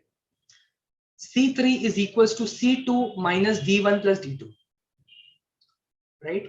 So C3 is equals to C2 minus D1 plus D2, where any amount is for D1 plus D2, which means D1 is for common credit, which is for exempt supplies. D2 is for non-business purposes. So C3 remains the common credit after excluding these two.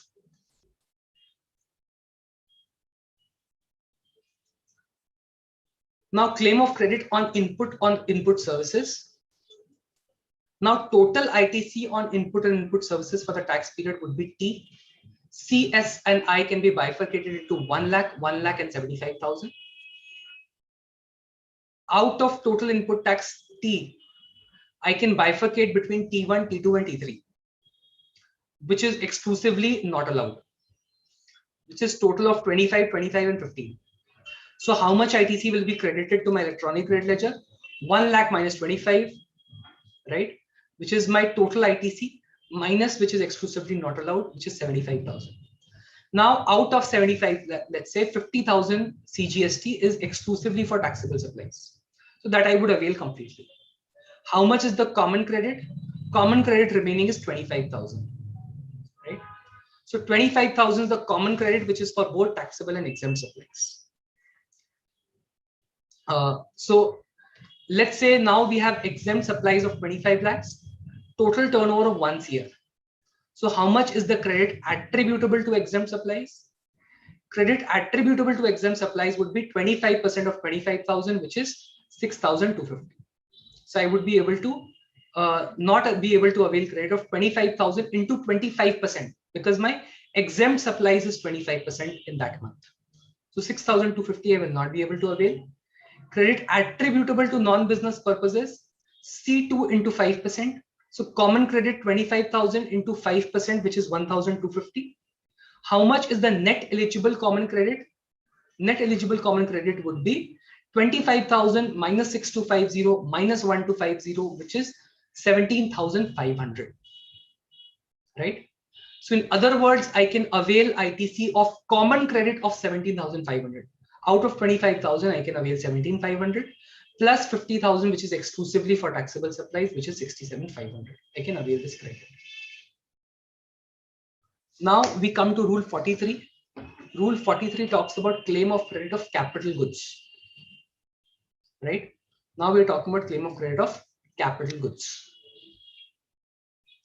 I would not get into this complicated formula because it would be difficult. So I would rather take the example for all of yours benefit. By this, you will understand the formula also. ITC on capital goods used exclusively for non-business purposes is 10,000. Exclusively for exempt supplies is 10,000. For taxable supplies is 50,000. So we know one thing for sure, that 10,000 and 10,000 first T1 and T2, these two needs to be disallowed. Why? Because these are for non-business or exempt supplies exclusively. If something is for exclusively taxable supplies, 50,000 rupees, ITC would be fully allowed on that. Right? Inward supply value of machinery X. Now, let's say machinery X is a common machinery which is used for both taxable supplies and for exempt supplies. In that case, what would be the situation? Let us say inward supplies was at 12,50,000. IGST was 12%, which was 1,50,000. Right? So 1,50,000 was the ITC which I have taken completely for this machinery X. Date of inward supply is 12th April 18. That means life of the capital goods for GST purposes is 5 years. Which is 60 months. 60 months is the useful life of the asset. Now at ITC attributable for 1 month, for every month I need to find out how much is the ITC attributable. 1,50,000 divided by 60. That means they are saying capital goods, no matter what kind of capital goods, they would always assume this to have a life of 60 months. So I need to find my ITC, which is attributable for every month. So my ITC attributable for every month is 2,500 for machinery X. Machinery Y, let's say value was 20 lakhs. Once again, 12% GST, 2,40,000. Life of capital goods was 60 months. So ITC attributable for 1 month would be 2,40,000 divided by 60, which would be 4,000. So ITC on capital goods is nothing but 3,90,000. Aggregate of ITC on common credits would be 2,500 plus 4,000. 2,500 was for machinery X and 4,000 is for machinery Y. So 6,500 is my common credit, right? ITC on capital goods whose residual life remained in beginning of tax period. So 6,500 is the total amount of ITC. 25% of 25 lakhs would be 1,625. So 25% of 6,500, which is 1,625. As I said, my turnover of exempt supplies is 25 lakhs out of total turnover of 1 crore rupees. And as I said, my ITC, which is the common credit in respect of capital goods, is 2,500 for machinery X, 4,000 for machinery Y. So 6,525%, which is 1,625, I would have to reverse in this month. Now, claim of credit by banks or financial institutions or NBFCs.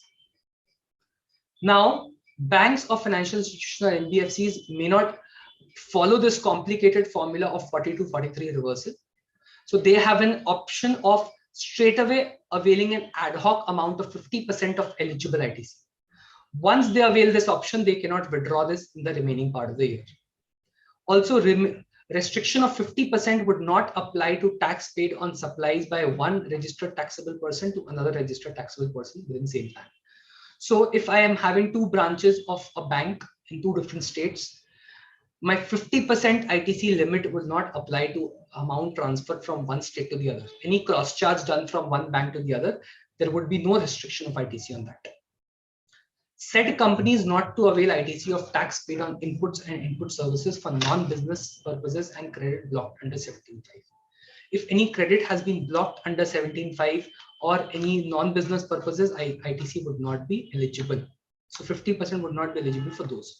Only for ITC which is eligible, ITC would be 50% allowed. Now we are reading blocked credit under 17.5. Now we come to blocked credit under section 17.5.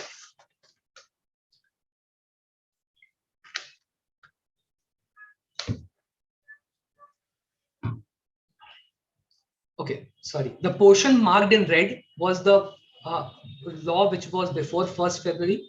The portion marked in green is the law after 1st February 2019. So let's understand this provision carefully. It has been said that if motor vehicles, as for transportation of persons, we are looking at the law after 1st February 19. Motor vehicles for transportation of persons having approved seating capacity of not more than 13 persons, except when they are used for making the following taxable supplies, namely further supply of such vehicles, transportation of passengers, or imparting training on driving, flying, or navigating such vehicles. So ITC is only blocked if it is for transportation of passengers and the seating capacity is less than 13 persons, right? So this is the law, right? Mind you, where the seating capacity is more than 13 persons, that means ITC would always be allowed, right? Also, where the seating capacity is less than 13 persons, but I am an automobile dealer, I am engaged into further supply, then also ITC is allowed. Or I am engaged in the business of providing radio taxi services, I am transporting passengers. In that case, also motor vehicles ITC would be allowed. Or I am running a driving school, in that case, ITC is also allowed. Now, restriction is only for transportation of persons. That means, once again, for motor vehicles for transportation of goods, if I'm purchasing any motor vehicles which is for transportation of goods, ITC would definitely be allowed, right? So can you explain furtherance of business? Sorry, sir? So can you explain furtherance of business, sir? Furtherance of business, sir? Yes. Sir, it is not related right now to the topic. So is it possible that we can take this at the end, because what we are discussing now is 17.5 here. So maybe in the course of furtherance of business, we can take it up at the end, whatever questions that we are having. If that's fine. Yes, sir. Yeah. Because actually the only thing is we are in a flow and there are certain topics that we are discussing. So if I actually divert from it, maybe in the larger audience case, it might be difficult for them to like get hold of the flow. But don't worry, I'll make sure that your questions are not unanswered.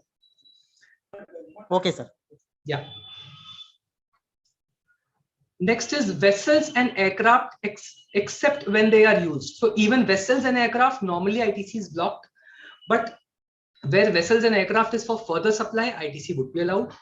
Transportation of passengers also ITC would be allowed. If any vessels is there for transportation, aircraft is for transportation. If any flying or navigating services are provided, then also it is allowed. There are a lot of vessels which are only for transportation of goods. Even there, the ITC would be completely allowed. There is no issue altogether, right? Okay, I just wanted to highlight one small thing here. If I'm having certain motor vehicles and I'm renting out those motor vehicles, if I'm purchasing motor vehicles and I'm renting them out, then should ITC be allowed? To my mind, answer is yes. Why? Because they are saying motor vehicles for transportation of persons, if it is for further supply of such vehicles. Further supply does not only include sale of vehicles, but also supply includes renting. So even renting of vehicles,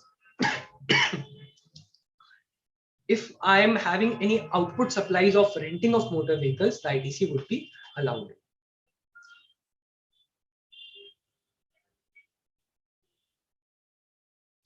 Okay, next, services of general insurance, servicing, repair and maintenance, insofar as they relate to motor vehicles, vessels and aircraft, for which credit is available in accordance with clause A or AA. So let's say I have an expense in the form of motor vehicles insurance, servicing, repair, maintenance. In all these cases, if my expenses are in the form of insurance, servicing, repair and maintenance, ITC would be blocked if my ITC on the motor vehicles is blocked. That means if my ITC on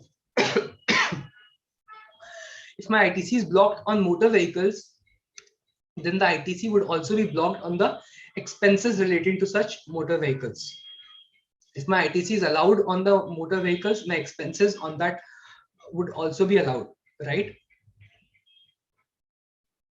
Provided that ITC in respect of such services shall be available where motor vehicles are used for purposes specified therein. So that means if I'm having motor vehicles for transportation of goods, in that case, expenses also in respect of those motor vehicles would be allowed.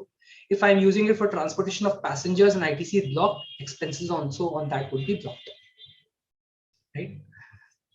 Next, when received by a taxable person engaged in the manufacture of such motor vehicles, vessels or aircraft. That means if such services are received by a taxable person in respect of motor vehicles, vessels or aircraft on which ITC is allowed, or in respect of supply of general insurance services or vessels or aircraft insured by him. So normally what happens in case you are taking any repair and maintenance services from a service center. Let's say your car met with an accident, you're taking services of motor vehicles repair and maintenance services. Now you are taking an insurance claim. That's why the motor vehicle servicing company is raising an invoice directly upon the insurance company. So in that case, it has been said that for the insurance company, the ITC would be allowed, right? Next. Now we come to this food beverages. This is very important, that where I have food and beverages as my input services, or my outdoor catering, I'm taking any outdoor catering services, or any beauty treatment, health services, cosmetic and plastic surgery. In all these cases, in case of health and cosmetic and plastic surgery, ITC should be blocked. So in case of all these cases, food and beverages, outdoor catering, ITC should ideally be blocked, right? However, having said this, there are certain exceptions to this. What are those exceptions? First, if my inward and outward supply are of similar nature. That means my inward supply is also of food and beverages, my outward supply is also of food and beverages. That means I'm running a canteen, I'm receiving food and beverages services, I'm charging it in turn from persons who are coming in the canteen. That means here my input and output are of same nature.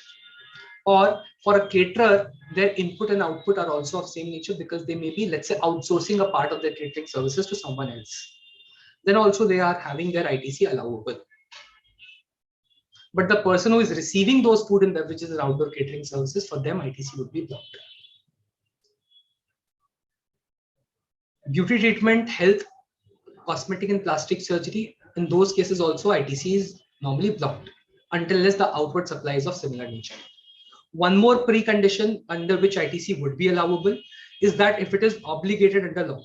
That means under Factories Act, if it is required for me to run a canteen, thereafter I have opened a canteen. So if it is obligated for me under any law, if any ITC has been taken, I should be allowed that ITC. But if it is not mandated by law, in that case, it would not be allowed. Next, supply of certain goods or services. If I have certain membership of club, health or fitness center, or travel benefits to employees on leave, in that case, ITC is not allowable.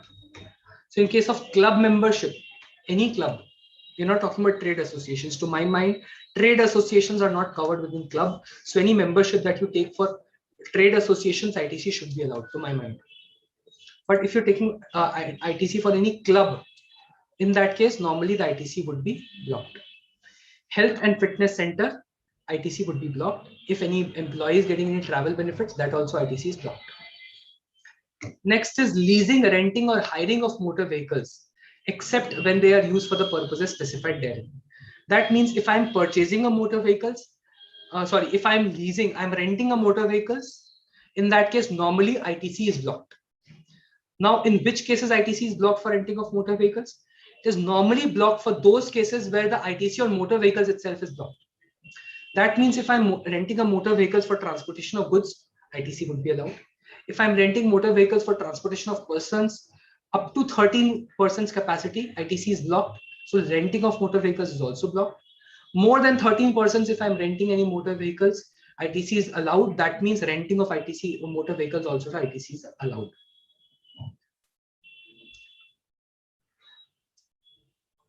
But if my input and output are of same nature, that means I'm a person who is in the business of providing renting of motor vehicles. So if I have an input services, inward supply of renting of motor vehicles and outward supply of similar nature, that means both are renting of motor vehicles, both my inward and outward supply, then my ITC would be allowed.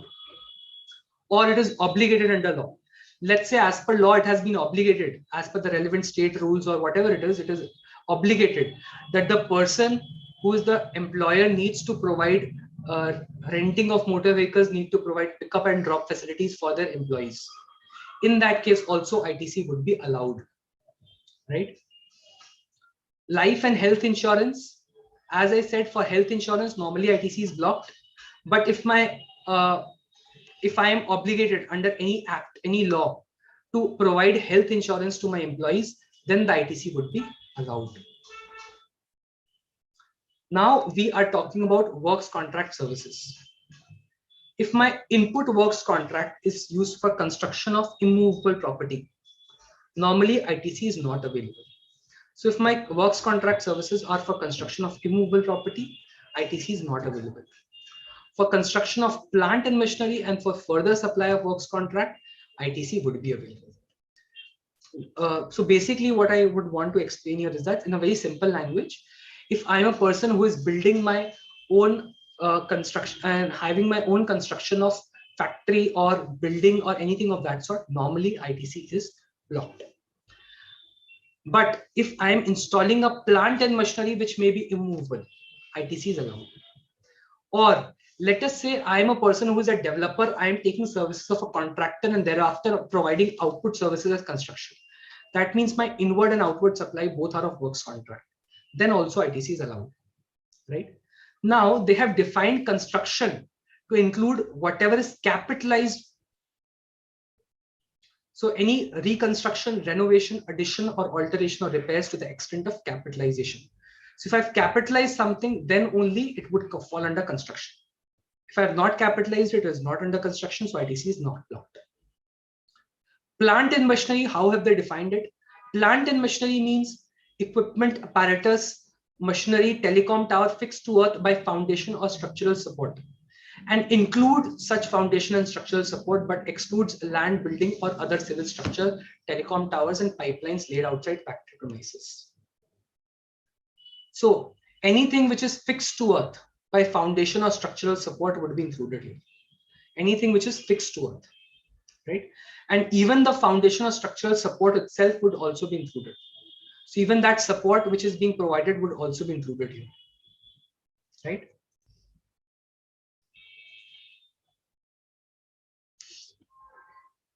Next, goods or services used for construction. Construction of immovable property on own account. So wherever, as I said, if you are having input goods or services and output is of construction of plant and machinery, ITC is available. Other than plant and machinery, ITC is not available. Of course, in case of safari retreats, private limited, Odisha High Court held that if I'm building a shopping mall and my output is renting of immovable property, it would not be considered to be on own account. My ITC would be eligible. However, having said this, this judgment is pending before Supreme Court. In case of Supreme Court, this case is pending and we are yet to see the judgment of it, how it pans out. So we should not blindly rely upon Odisha High Court and take the ITC wherever my output services are of renting of immovable property, particularly if I am constructing the immovable property on my own account. So what are the options available with us? One option is you can take the ITC, but you may not decide to utilize it. That way is what will happen. If you take the ITC, at least the good part is that your ITC will not be time barred later on if the judgment comes in favor of you. If the judgment comes against you, you can straight away reverse the ITC without any applicability of interest. But if you don't take the ITC in the first place, in that case, it may happen that tomorrow the department gives a favorable decision, and because of the ITC becoming time barred, you will not be able to avail it. So that would be an issue. Just summarizing goods or services for reconstruction, there are 3 conditions which need to be satisfied in order for the ITC to be blocked. Number 1, the property should be immovable. Number 2, it should be for other than plant and machinery. Number 3, it should be capitalized. Once these 3 conditions are satisfied, ITC would be considered to be not eligible. But if the property was a movable property, in case the property turns out to be a movable property, in that case, the ITC would be eligible. If the construction is of plant and machinery, that means the property may be movable or immovable, or capital or revenue does not matter. But if it is of plant and machinery, the ITC is eligible. Third, it has been shown in the revenue account. In that case, also ITC would be eligible, right? So all the 3 cases, ITC would be eligible. If only 3 conditions are satisfied, ITC would be eligible: immovable, other than plant and machinery, and capitalized. Now, what is immovable property? Normally, immovable property has not been defined under GST law, but we can always look at other laws for the purpose of this definition. The primary condition is that it should be permanently fastened to anything which is attached to earth. So if you look at Registration Act, General Clauses Act, RERA, all of this says that anything which is attached to earth or permanently fastened to earth, right? So it would include land, building, benefit arising out of land and building, and anything which is attached to earth or permanently fastened to anything attached to earth. How do we find it out? For this, we have a couple of judgments that we can look at the earlier law. One was Solid and Correct Engineering, Supreme Court, which said that if any machinery is attached by nuts and bolts, that means if any machinery is attached by nuts and bolts to prevent vibration, in that case, it would be considered as movable property, even though it has been attached by nuts and bolts. Why? Because first and foremost, the intention needs to be understood. Whether the intention was to permanently attach it or not. The intention was to make it wobble free, to prevent vibration. But it does not involve any permanent fixing, right? So it would not make it part and parcel of the earth permanently. So if it doesn't make it as part and parcel of the earth permanently, there should not be any restriction or availability of ITC, right? So one more important line which was said was if it can be dismantled without causing substantial damage to the asset. If something can be dismantled without causing damage to the asset, it would be considered as a movable property and not as an immovable property.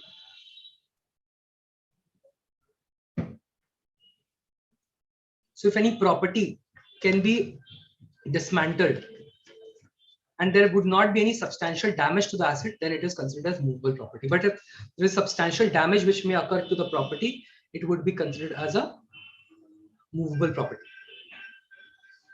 Next, whether an article is permanently fastened to anything attached to earth requires determination of both the intention and factum of fastening to anything attached to earth.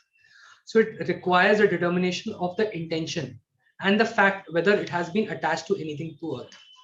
And it would be determined on the facts and circumstances of each case.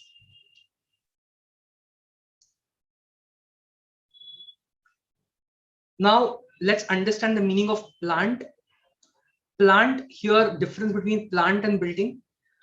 Whether a building or structure is a plant, that can only be known through the functional test. That means we have to satisfy the functional test. If building is an apparatus or tool used for carrying on the business or manufacturing activity, it would be plant. If a building or a plant has no connection with business or manufacturing activity that is being carried out, it will not be considered as plant. This was said in case of Jaidev Oil Mill, Hubli. Scientific Engineering House Private Limited, Supreme Court said that for it to be a plant, first there should be some degree of durability, right? So plant would include any activity or object fixed to earth, live or dead, used by businessman for carrying on business. If anything fulfills the function of plant, it should be considered as plant. So that means if something fulfills the definition of plant, function of plant, it should be considered as plant. Next, plant and foundational structural support. Cement used for civil works and laying foundation and erection of plant and machinery to constitute part and parcel of plant. If cement has been used for civil works and for laying down foundation and erection of plant and machinery, it would constitute part and parcel of plant, right? So Karnataka High Court said that if anything is used for civil works and for laying down of foundation or erection, even that would be considered as plant. Building with insulated walls used as a freezing chamber, though it is not machinery, is part of the air conditioning plant of the cold storage. So if any building is used as a freezing chamber, it would also be considered as an air conditioning plant. Next, if dry dock has been made, walls and bottom have been made strong and impervious to water so that large vessels could get into it for repairs, that would also be considered as plant. India Cement said ITC would be available in case of Madras High Court, that ITC would be available on goods for fabrication of structure to support various machines. If without such structural support, it could not have been erected and would not function. So if any civil structure is also there, which is used as a foundation or structural support to that plant and machinery, then also ITC would be allowed. What are the other restrictions for ITC? Number one, goods or services on which tax has been paid under composition scheme. So if I have paid taxes under composition scheme, then ITC would be blocked. Goods or services used for personal consumption. If anything is being used for my personal consumption, then also ITC would not be allowed to me. Short levy due to fraud, collusion with intent to evade payment of taxes. So let us say department had issued a show cause notice to me for that I have defaulted on certain payment with intention to evade payment of taxes. Then I should be replying to that, and thereafter, if I make the payment and I acknowledge that it was under fraud or collusion and it is under section 74, then in that case, my ITC would not be allowed to the recipient. So if I pay under section 74 for the recipient, the ITC would not be allowed. Or even if I pay under RCM under section 74, ITC would not be allowed. Under 73, which is without fraud or collusion or willful misstatement, ITC would definitely be allowed. Goods and conveyance detained or confiscated in transit. If any goods or conveyance has been detained or confiscated in transit, and in that case, the recipient would not be able to avail the ITC. Next, goods or services received by non-resident taxable persons, except goods imported by him. So if any non-resident taxable person has received the goods or services, except where goods have been imported by him, ITC would not be allowed. Covers process loss. Now I come to this third box. Goods lost, stolen, destroyed, written off, or disposed of by way of gift of free samples. So question comes in, if anything has been lost, there has been a loss which has happened during the process, manufacturing process. In that case, it has been said that for manufacturing process loss, ITC, if any abnormal or normal loss is there, ideally ITC should not be disallowed. In case of ARS Steels Limited, recently High Court has ruled that process losses ITC would not be disallowed, right? Other than process loss, if the goods have been lost, in that case ITC would be normally disallowed. But let's say if I am in the process of manufacturing and if my output finished goods have been destroyed, then can my input and input services be reversed? So in that case, it has been mentioned, wherever there's a destruction of output, reversal of input and input services, may occur, right? So reversal of input and input services may occur in that kind of a scenario. So please remember that wherever output has been destroyed, in that case for input and input services, till now the law is not clear whether reversal is required, because to be honest, they have said goods lost, stolen, or destroyed, whether the same goods or goods which have been converted has not been specified. So we are yet to see how it pans out. To my mind, for destruction of output, only to the extent of input, ITC needs to be reversed. For input services, ITC need not be reversed, because ITC reversal is only in respect of goods and not in respect of services, right? Now we are talking about free samples and gift.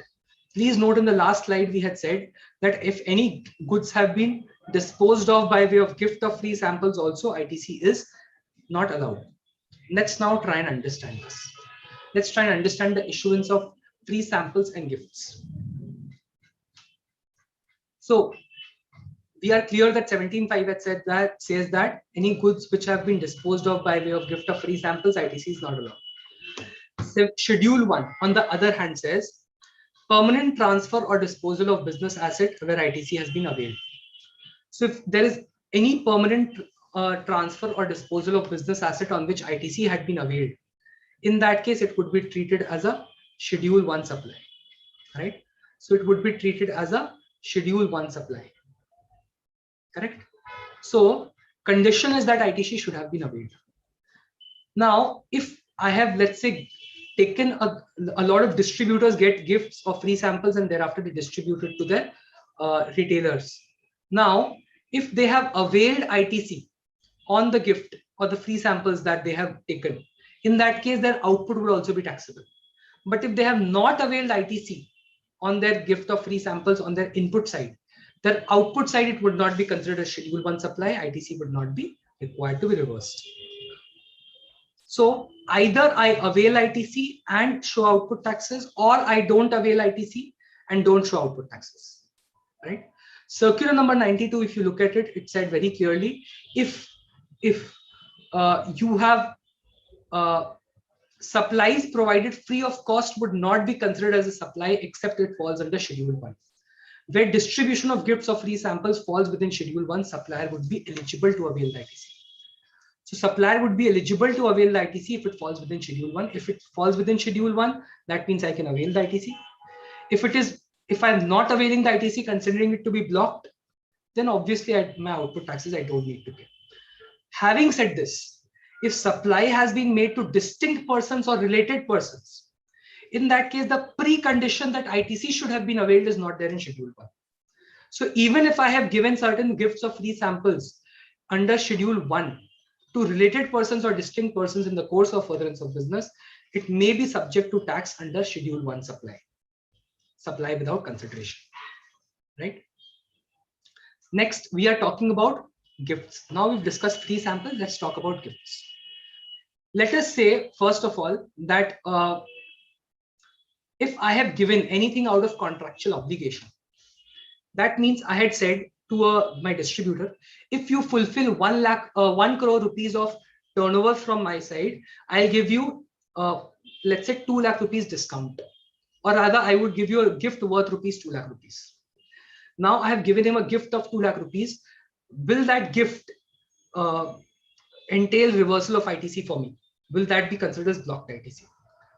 Mind you, gift is only where there is no contractual obligation. We can look at all these judgments of Sonia Bhatia versus State of UP, Black's Law Dictionary, Gift Tax Act, all these define gift, and all of them have something in common, which says that there should be absence of contractual obligation, absence of consideration, money or money's worth. So if something is given as part of contractual obligation, that if you fulfill this much of turnover, this much of gift you will get, then in that case, it will not be considered as gift. It would be considered as an obligation under law. In that case, blockage of ITC 17(5)(h) does not get attracted. To my mind, ITC would be allowed. And what happens in case of business promotion? Like in case of publicity material, festive gifts, customized gifts, all these are not normally. Sales promotion is for increase of my turnover in future. That is why I'm giving the sales promotion. It is not given gratuitously. It is not given without any consideration. I would directly gain benefit because it builds my brand image. So to my mind, also, this would not be considered as gift. Wherever you're giving any sales promotion expenses, that would always be allowed as ITC to my mind. So now we need to understand loss versus lost. As I said, process loss, abnormal or normal, ITC would be allowed. Next, a very big issue which has been there is damage of stock during COVID-induced lockdown. So during lockdown, you have seen a lot of malls have been shut and a lot of leather materials have gone bad because of fungus or any other reason. Now, due to that, if there is any damage, do you think ITC should be written off? To my mind, yes, ITC should be written off. But if those goods have been sold, that means I can generate any scrap value out of it under the same HSN code under which it had been bought. If I'm buying under one HSN code, selling under the same HSN code, in that case, if I'm doing that, it would be considered under the same head, the damage. That's why in that case, if I'm buying under the same HSN code, selling under the same HSN code, in that case, the goods would not be considered lost, because where ITC is required to be reversed is where goods are lost. But where there is a loss, in that case, to my mind, ITC is not required to be reversed. That means where I'm getting something, some salvage value out of it, ITC is not required to be reversed. But if I'm selling it as a scrap, that means goods had been lost. I'm selling something only as scrap, not as such. I'm not selling shoes as shoes, but leather shoes, I'm selling it as, let's say, any articles of leather which has got fungus or something of that sort. So in that case, ITC would be reversed. Difference between loss due to damage in stores or during production. As I said, ITC would be reversed only where there is a damage in stores and not during the production. Right? What if salvage value is recoverable? I've already discussed this.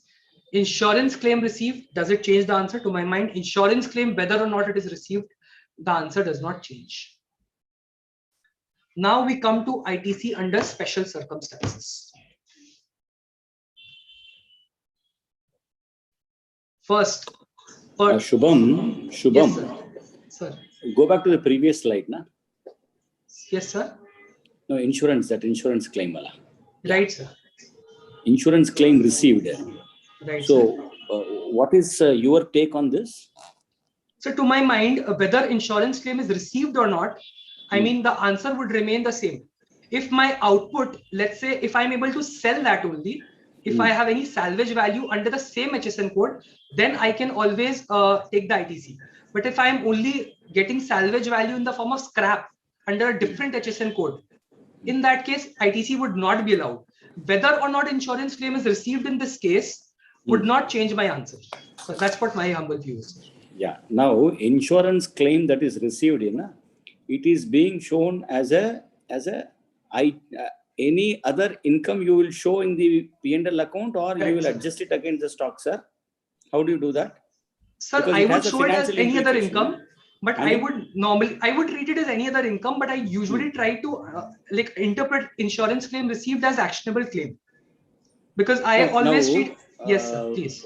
What is is there any account? See, I am not an accounting standard student.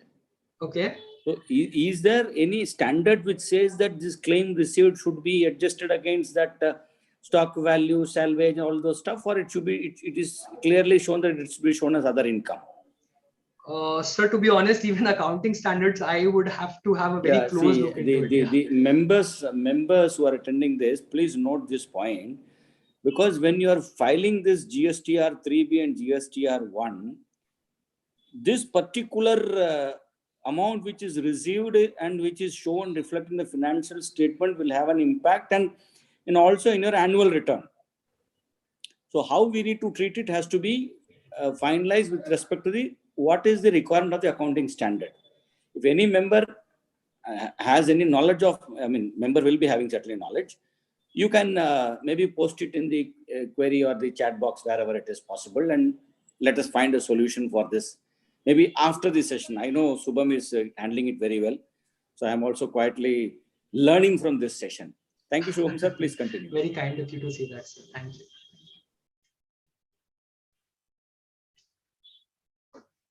ITC under special circumstances. Now we have covered section 16 and section 17. Now we come to section 18 of the CGST Act. Section 18 says that if I was earlier not liable to register, now I have applied for registration. I'll just take an example for different situations for you to understand this much better. Let us say we are in the month of August, right? So let us say on 1st of August, I was liable to register because my turnover crossed the threshold limit of 20 lakhs. Now I applied for registration on 11th of August, and assuming registration is granted to me on 17th of August. Now, from which day will I be allowed to take the ITC? And what will happen to the ITC which is there in my stock? Right? So here, the date on which I became liable to register, which is 1st of August, from that date, my effective date of registration should be there if I provide it correctly in my GST registration form. Also, as on 31st July 2021, whatever inputs, semi-finished goods or finished goods, ITC I had. So in respect of goods, whatever portion is there in my semi-finished goods, finished goods and inputs, as on 31st July, the date immediately preceding the date when I became liable for tax, which is 1st of August, on 31st of July, I would be able to avail the ITC, right? Next, persons applied for voluntary registration.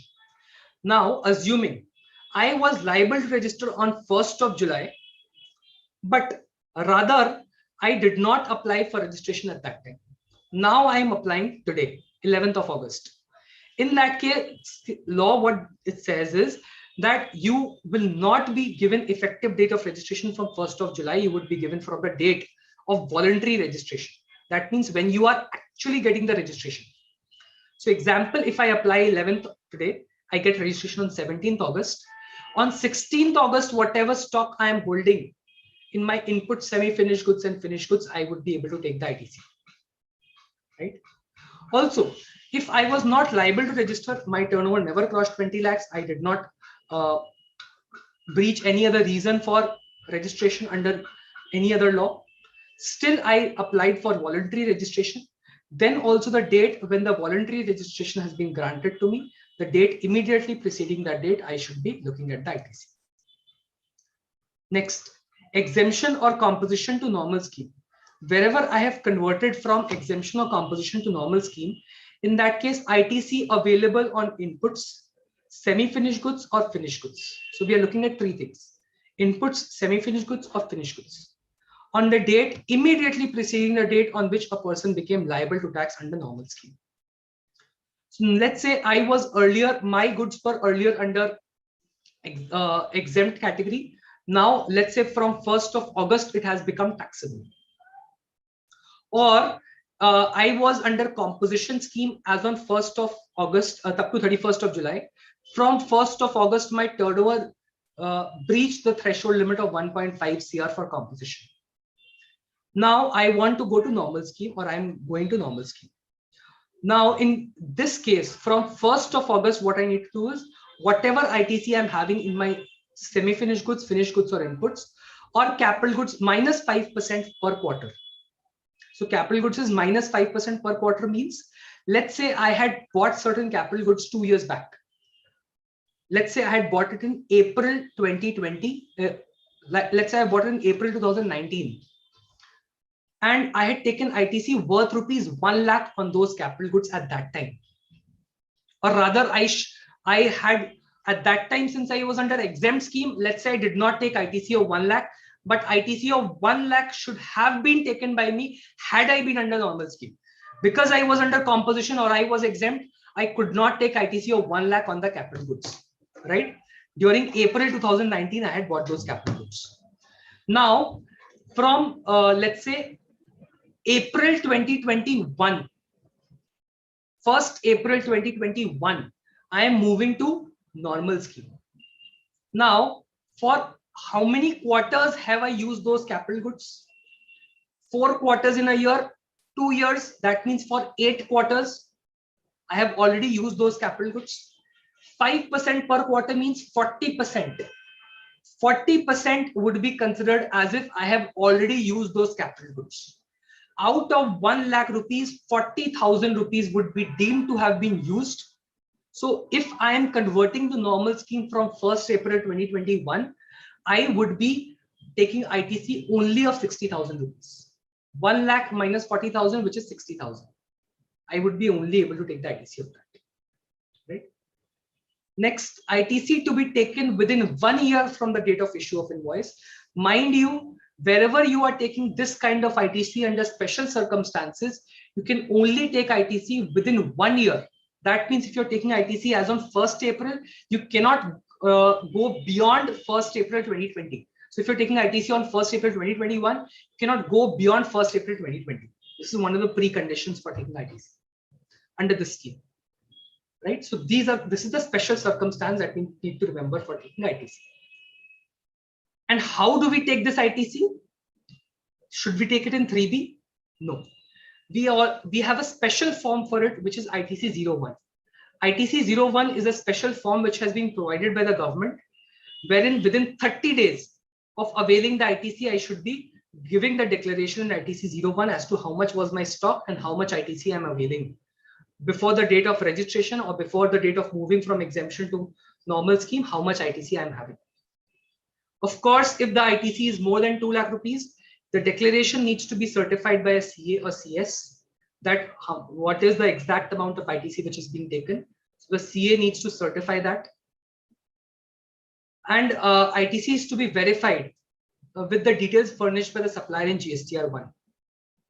So whatever supplier has furnished in GSTR1, that can be verified for this.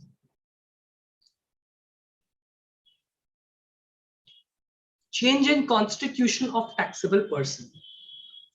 Assuming a person's constitution is changed by means of sale, merger, demerger, amalgamation, lease, or transfer of business. By any of these reasons, the constitution has changed and the ITC is now transferred to the sold, merged, demerged, amalgamated, leased, or transferred business. The ITC is transferred to the recipient entity transferee business. In that case, what would be the situation? First, transferor is required to generate a request for transfer of unutilized ITC in ITC 02. Right? So I am the transferor. Let's say from business A, I am selling that to business B. So I'm transferring from business A to business B. So if I'm transferring from business A to business B, in that case, the point is that transferor business A would furnish a request for transfer of unutilized ITC, which is sitting in their books in ITC 02. And transferee, what they would do is they would accept those details in ITC 02. So transferor would generate the details in ITC 02 and transferee would accept that in ITC 02. transferor to submit a copy of the certificate issued by a CSCS certifying the corporate action with a specific provision for transfer of liabilities. So, as I said, if we are transferring any ITC from transferor to transferee entity, the CA or CS needs to certify the amount of ITC which is being transferred. Please remember that this can only take place when the condition for transfer is that the liability also will be transferred. We cannot have a situation where only the asset is transferred. Where asset and liability, both of the transferor entities transferred, then only this particular methodology would work. Otherwise, if any assets are sold in bulk, merely because liability assets are sold in bulk, there is no change in constitution. Right? So there should be a continuity of business. If you look at serial number 2 of exemption notification, that also says there should be transfer as a going concern for it to be an exempt subject. So even here, wherever any transfer is occurring, that should be transfer as a going concern. That means the way the business is being transferred, it should be possible to run that business in the same condition in the way it has been transferred, right? So it should be transferred in the same condition. That is what is called as going concern. Then only this ITC can be transferred, otherwise not. Next, where registered taxable person was earlier paying under normal scheme, now they have opted for composition scheme, or now it has become exempt. So it wasn't, they were under normal scheme, now they are under composition scheme, or now the goods have become exempt. In that case, what would happen? In that case, whatever ITC I have taken, I have to reverse that ITC. So if I had taken ITC in a normal scheme, now I'm going to exemption. That means my goods have become exempt, or I have moved into composition scheme. I cannot avail the ITC anymore. As a result of which, whatever ITC I had availed, portion of that needs to be reversed. What portion of it needs to be reversed? Let's understand this. An amount which has been paid equivalent to ITC on input, semi-finished goods and finished goods. So whatever ITC normally we had taken under special circumstances, here we have to reverse that ITC. That means the date when I am switching over or I am going to exemption scheme, that date, whatever stock I am holding, the date before that, whatever stock I am holding, I need to pay taxes on that, right? And for capital goods also, there would be a reversal of ITC of 1/60. That means if again I had used those capital goods for 60 months, assuming I had bought capital goods in April 19, now I am moving to the scheme on April 1st, 2021. For how many months have I already used the capital goods? 12 months into 2 years, which is 24 months. So 24/60 into amount of ITC already taken. Let's say I had taken ITC of 60,000, 24,000 ITC I need to reverse. Out of 60,000, whatever ITC I have already taken, I have to reverse 24,000, right? Where invoice of inputs is not available, prevailing market price is to be taken. So assuming if you don't have the invoice of inputs available with you, whatever is there in your stock, if those are old stock, you need to take the market price of those goods. And where would you show this amount? Where would you show this reversal? Normally, I would show it in ITC 03. But if my registration itself is cancelled, I was under normal scheme and now my registration is cancelled, then whatever stock I am holding, I need to pay taxes on that. That I would show in GSTR 10. Details would be certified by CA or CS as the case may be. Now ITC 10 lakh rupees purchases, assuming I had made 1 crore. Output taxes were 6 lakh. Output taxes were 6 lakh rupees. Sorry. Let's assume 10% GST for simplicity's sake here. My purchases was for 1 crore on which I had taken ITC of 10 lakhs. My sales was 60 lakhs on which output taxes was 6 lakhs. Mind you, the cost of goods which was sold was 80 lakhs. That means 20 lakhs cost worth of goods were not sold. So balance ITC remaining was 4 lakhs. So 4 lakh ITC was there. Stock which was unsold was 20 lakhs, which was 2 lakh rupees. So on my unsold stock, which is 20 lakh, 2 lakh I need to reverse as ITC. If any balance is remaining, which is balance 2 lakh rupees, that would lapse. Had this been 5 lakh rupees, the payment of ITC on inputs had been 5 lakh rupees. 4 lakhs would have been paid through inputs and 1 lakh through cash. That is how it would have been there. Now, supply of capital goods on which ITC has already been taken. For supply of capital goods on which ITC has already been taken, let's look at that scenario. Let us say I had purchased certain capital goods on 1st April 2019, once again, and I had taken ITC on that. Let's say ITC was 60,000 rupees, right? Now, let us say now I'm disposing of those capital goods, right? Now, how much ITC would have to be reversed? Let us look at, there are two amounts that I should need to calculate before I know the amount of tax which I need to pay once I'm disposing of those capital goods of plant and machinery. So plant and machinery may also include input services. So capital goods and plant and machinery have been separately used because plant and machinery may have been erected. So maybe input services would have also gone into it. That would also fall under this.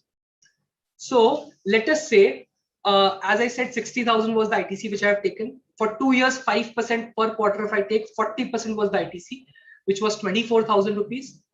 So 24,000 rupees was 5% per quarter, right?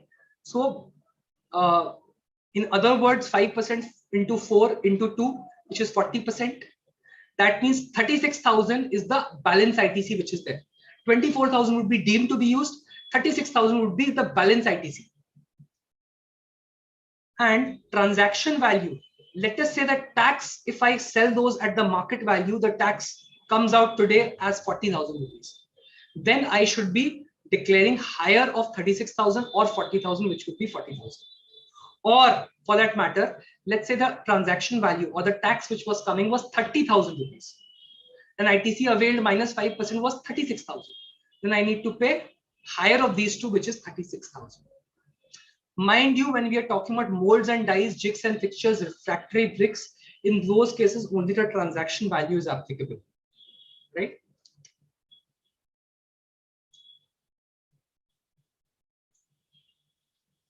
Next, credit wrongly taken by a registered taxable person.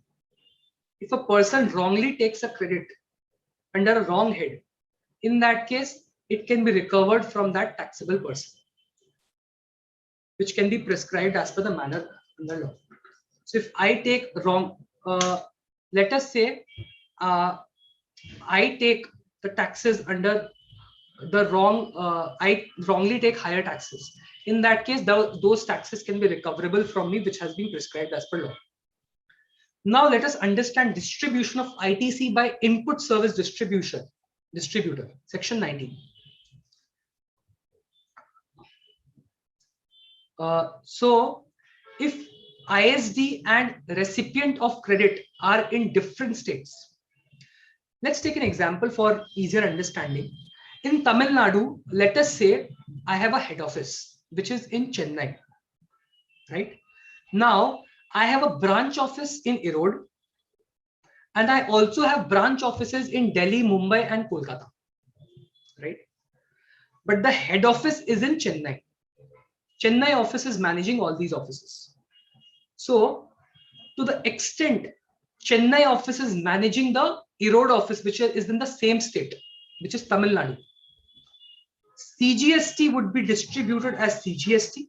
That means if any input services is received by Chennai branch, which is exclusively for the purpose of Erode branch, in that case, Chennai branch would distribute that ITC as an ISD to Erode branch, right?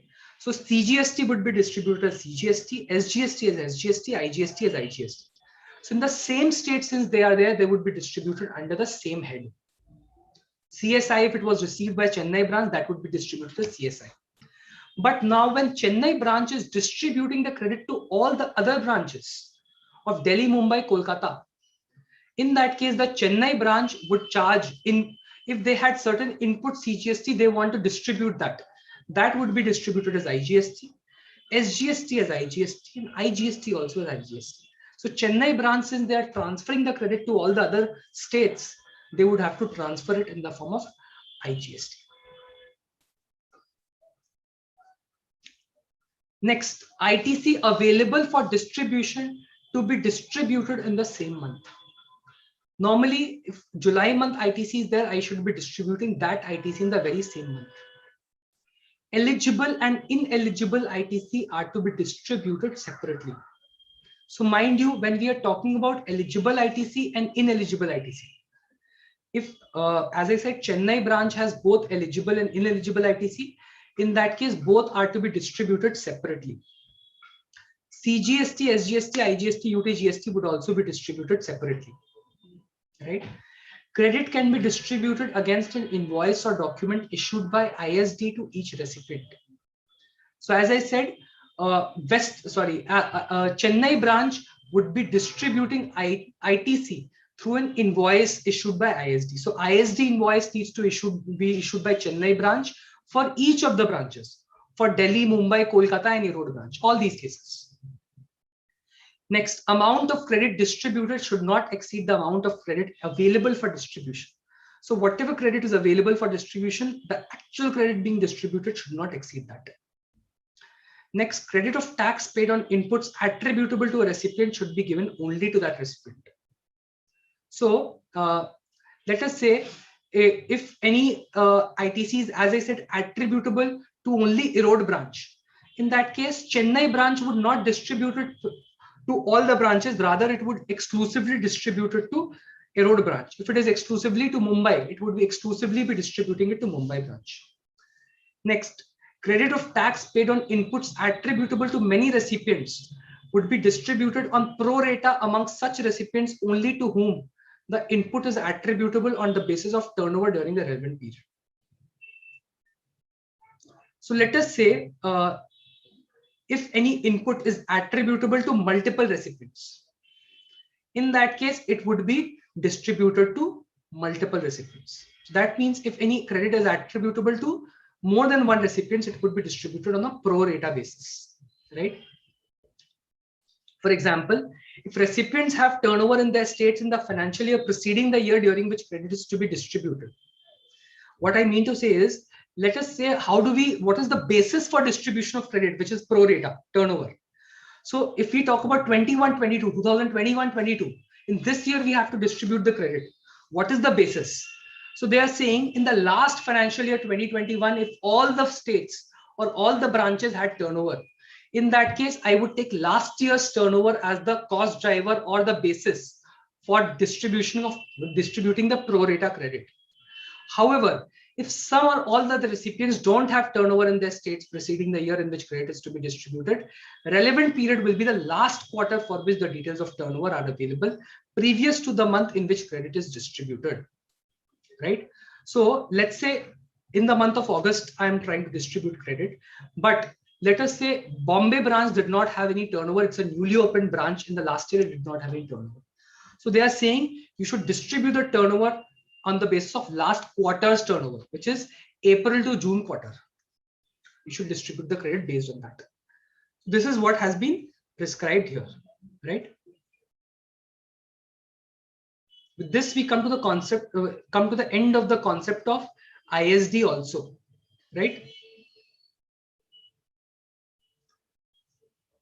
Just one last thing. If any ISD has distributed credit of 1 lakh, but in turn the recipient has availed a credit of 1,20,000. In that case, the recipient, if any excess credit is there, the recipient would be from the recipient, this excess credit of 20,000 along with interest would have to be recovered. So if any excess credit is there, that would have to be recovered from the recipient, right? So please remember that ISD will not be required to pay if any excess credit is distributed, only the recipients would be liable to pay. With this, I come to the end of my session today. Thank you so much to all of you for giving me a very patient hearing. And I also thank Hari Keshwan sir, Rajendra Kumar sir, everyone in the organizing committee from GST and IDT committee, and also the branch for inviting me here as a speaker. With your permission, sir, if any questions are there in the chat box or the Q&A box, I would be happy to take them, sir. Thank you, sir. Thank you very much. Thank We you. can Sir. come out of this screen, no? Sure, sir. Yeah. Sir, thank you very much, Speaker sir. Now it is our privilege to invite Chairman of GST and ITDC, CPE, Rajendra. Sir, thank you. No need, sir. Erode is like my place. Okay, sir. So I know each and every member by name. In fact, I could not join when you started because I was in the GST and Indirect Taxes Committee meeting. And we had a lot of agendas on place and we could complete the meeting only by about 5:15 or so. So I could not join. You did call me and I did inform you that it's not possible for me to join.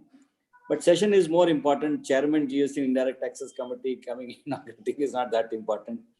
And session is more important. And I trust that Shubham Khaitan has certainly delivered on his promises and all the members would have certainly liked it. But there's no questions, which means that members are extremely happy and they've understood each and every word what he says. That would what I would like to tell. In fact, Erode is a very nice place, Shubhamji. It is a city, a very important city. It is a agri-based city near Coimbatore in Tamil Nadu. Okay. And it occupies a very prime position as far as Tamil Nadu is concerned. Oh, that's wonderful. Very affluent people, very nice people, very sweet people. And one of my very dearest friend, who is my schoolmate, also hails from this city only. That's great, sir. Yes. Very wonderful to know the people from Erode, and I'm happy that some of them know me now. Yes. So, if there are any questions, we can take up. Esteemed members, I can see many members whom I know their names here.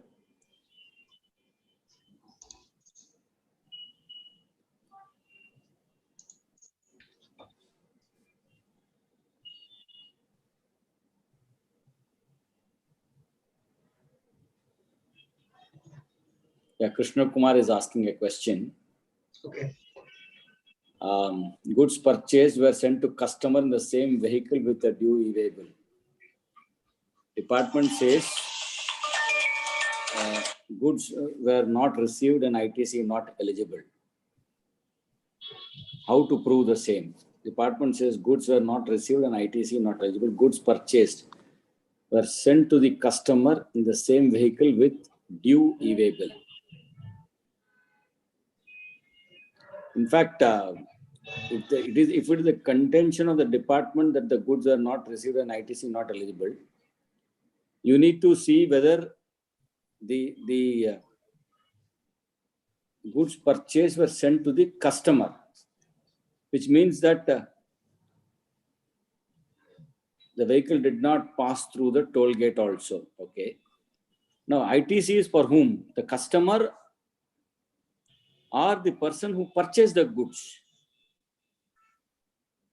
Is it for the person who purchased the goods or the customer? Is it a B2B? Okay. So it is the buyer. Okay. Is he a trader or is he a manufacturer? Trader. Okay. Trader. Right. Fine. See, basically, this is a procedural issue. It is not a legal issue. Legally, the credit should be available. This is a procedural issue. And the invoice which was raised by the supplier to the recipient who then delivered it to the customer, the invoice was raised from the supplier on the recipient, correct? And the recipient would have recorded it as a purchase in the books of accounts, in the stock register. See, basically what is happening now is the stock register importance has gone up.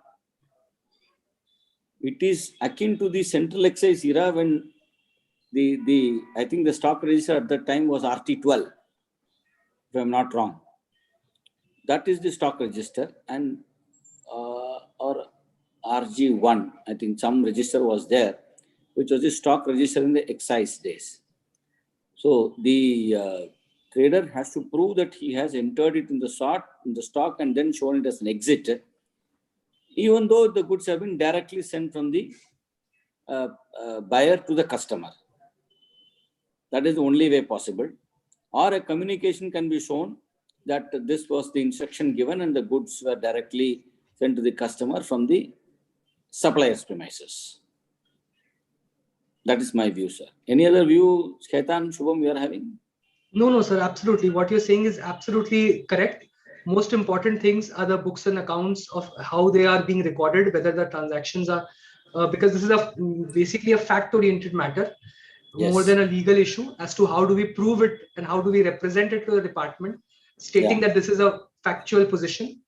Whatever documents are there with us, we have seen, sir was just mentioning toll receipt is one document which is definitely there. We have delivery challan also is an internal document. If it is issued by someone else, that would also be there. Or for that matter, we might also have GRN if it is there with you all. That is another document which is there for proof. Or in cases, we have seen CCTV also, when it has been proven that the goods have actually been received at the customer's premises. Maybe the security has checked security register. A lot of documents. So isn't the fact we have to see how can we prove from those documents the goods have been received. But if the officer is hell-bent on not allowing it, you tell him, okay, you do whatever you want. All these facts you present it in the next appellate stage. That's it. Correct. I don't think much you can do. Absolutely. Yeah. Thank you very much. Any other queries members are having, they may ask. Or we can close, Chairman, sir. Yes, sir. So thank you very much. Thanks for the session. Thanks, Chairman, sir. Thank you very much. I'm sorry I could not join in the beginning. I've joined now. Thank you very much. Sir, we request our Santosh Kumar Secretary to deliver vote of thanks to both of the speaker and the chairman. No vote of thanks is required for me. Thank you so much. Please, Shubham Khaitan is sufficient. Thank you, Chairman. On behalf of Managing Committee of Erode branch of FASF ICAI, I am honored to propose this vote of thanks. First and foremost, we are very grateful to CA Rajendra Kumar, Chairman of the Indirect Tax Committee, and also other members of the committee for arranging this 4-day refresher course on GST for our branch. Thank you very much, sir. Also, we are very much thankful to CA Shubham Khaitan, today's speaker, for his excellent and detailed presentation on the topic of ITC. I hope our members would have gained so much about ITC, what to do, etc., the rules, etc. So very grateful to you, sir. Thank you very much. We are also very grateful to all our members who have participated in today's program. Thank you all. Stay home, stay safe. Thank you. Thank you once again. Thank you. I am actually in Delhi, sir. sir. Santosh Kumar, sir, I am in Delhi. I am in New sir, Delhi, sir. You are bound. You are duty bound, sir. So Thank you. Thank you, sir. Okay, Thank you so much. Thank you. Thank you, sir. Hereby the CPE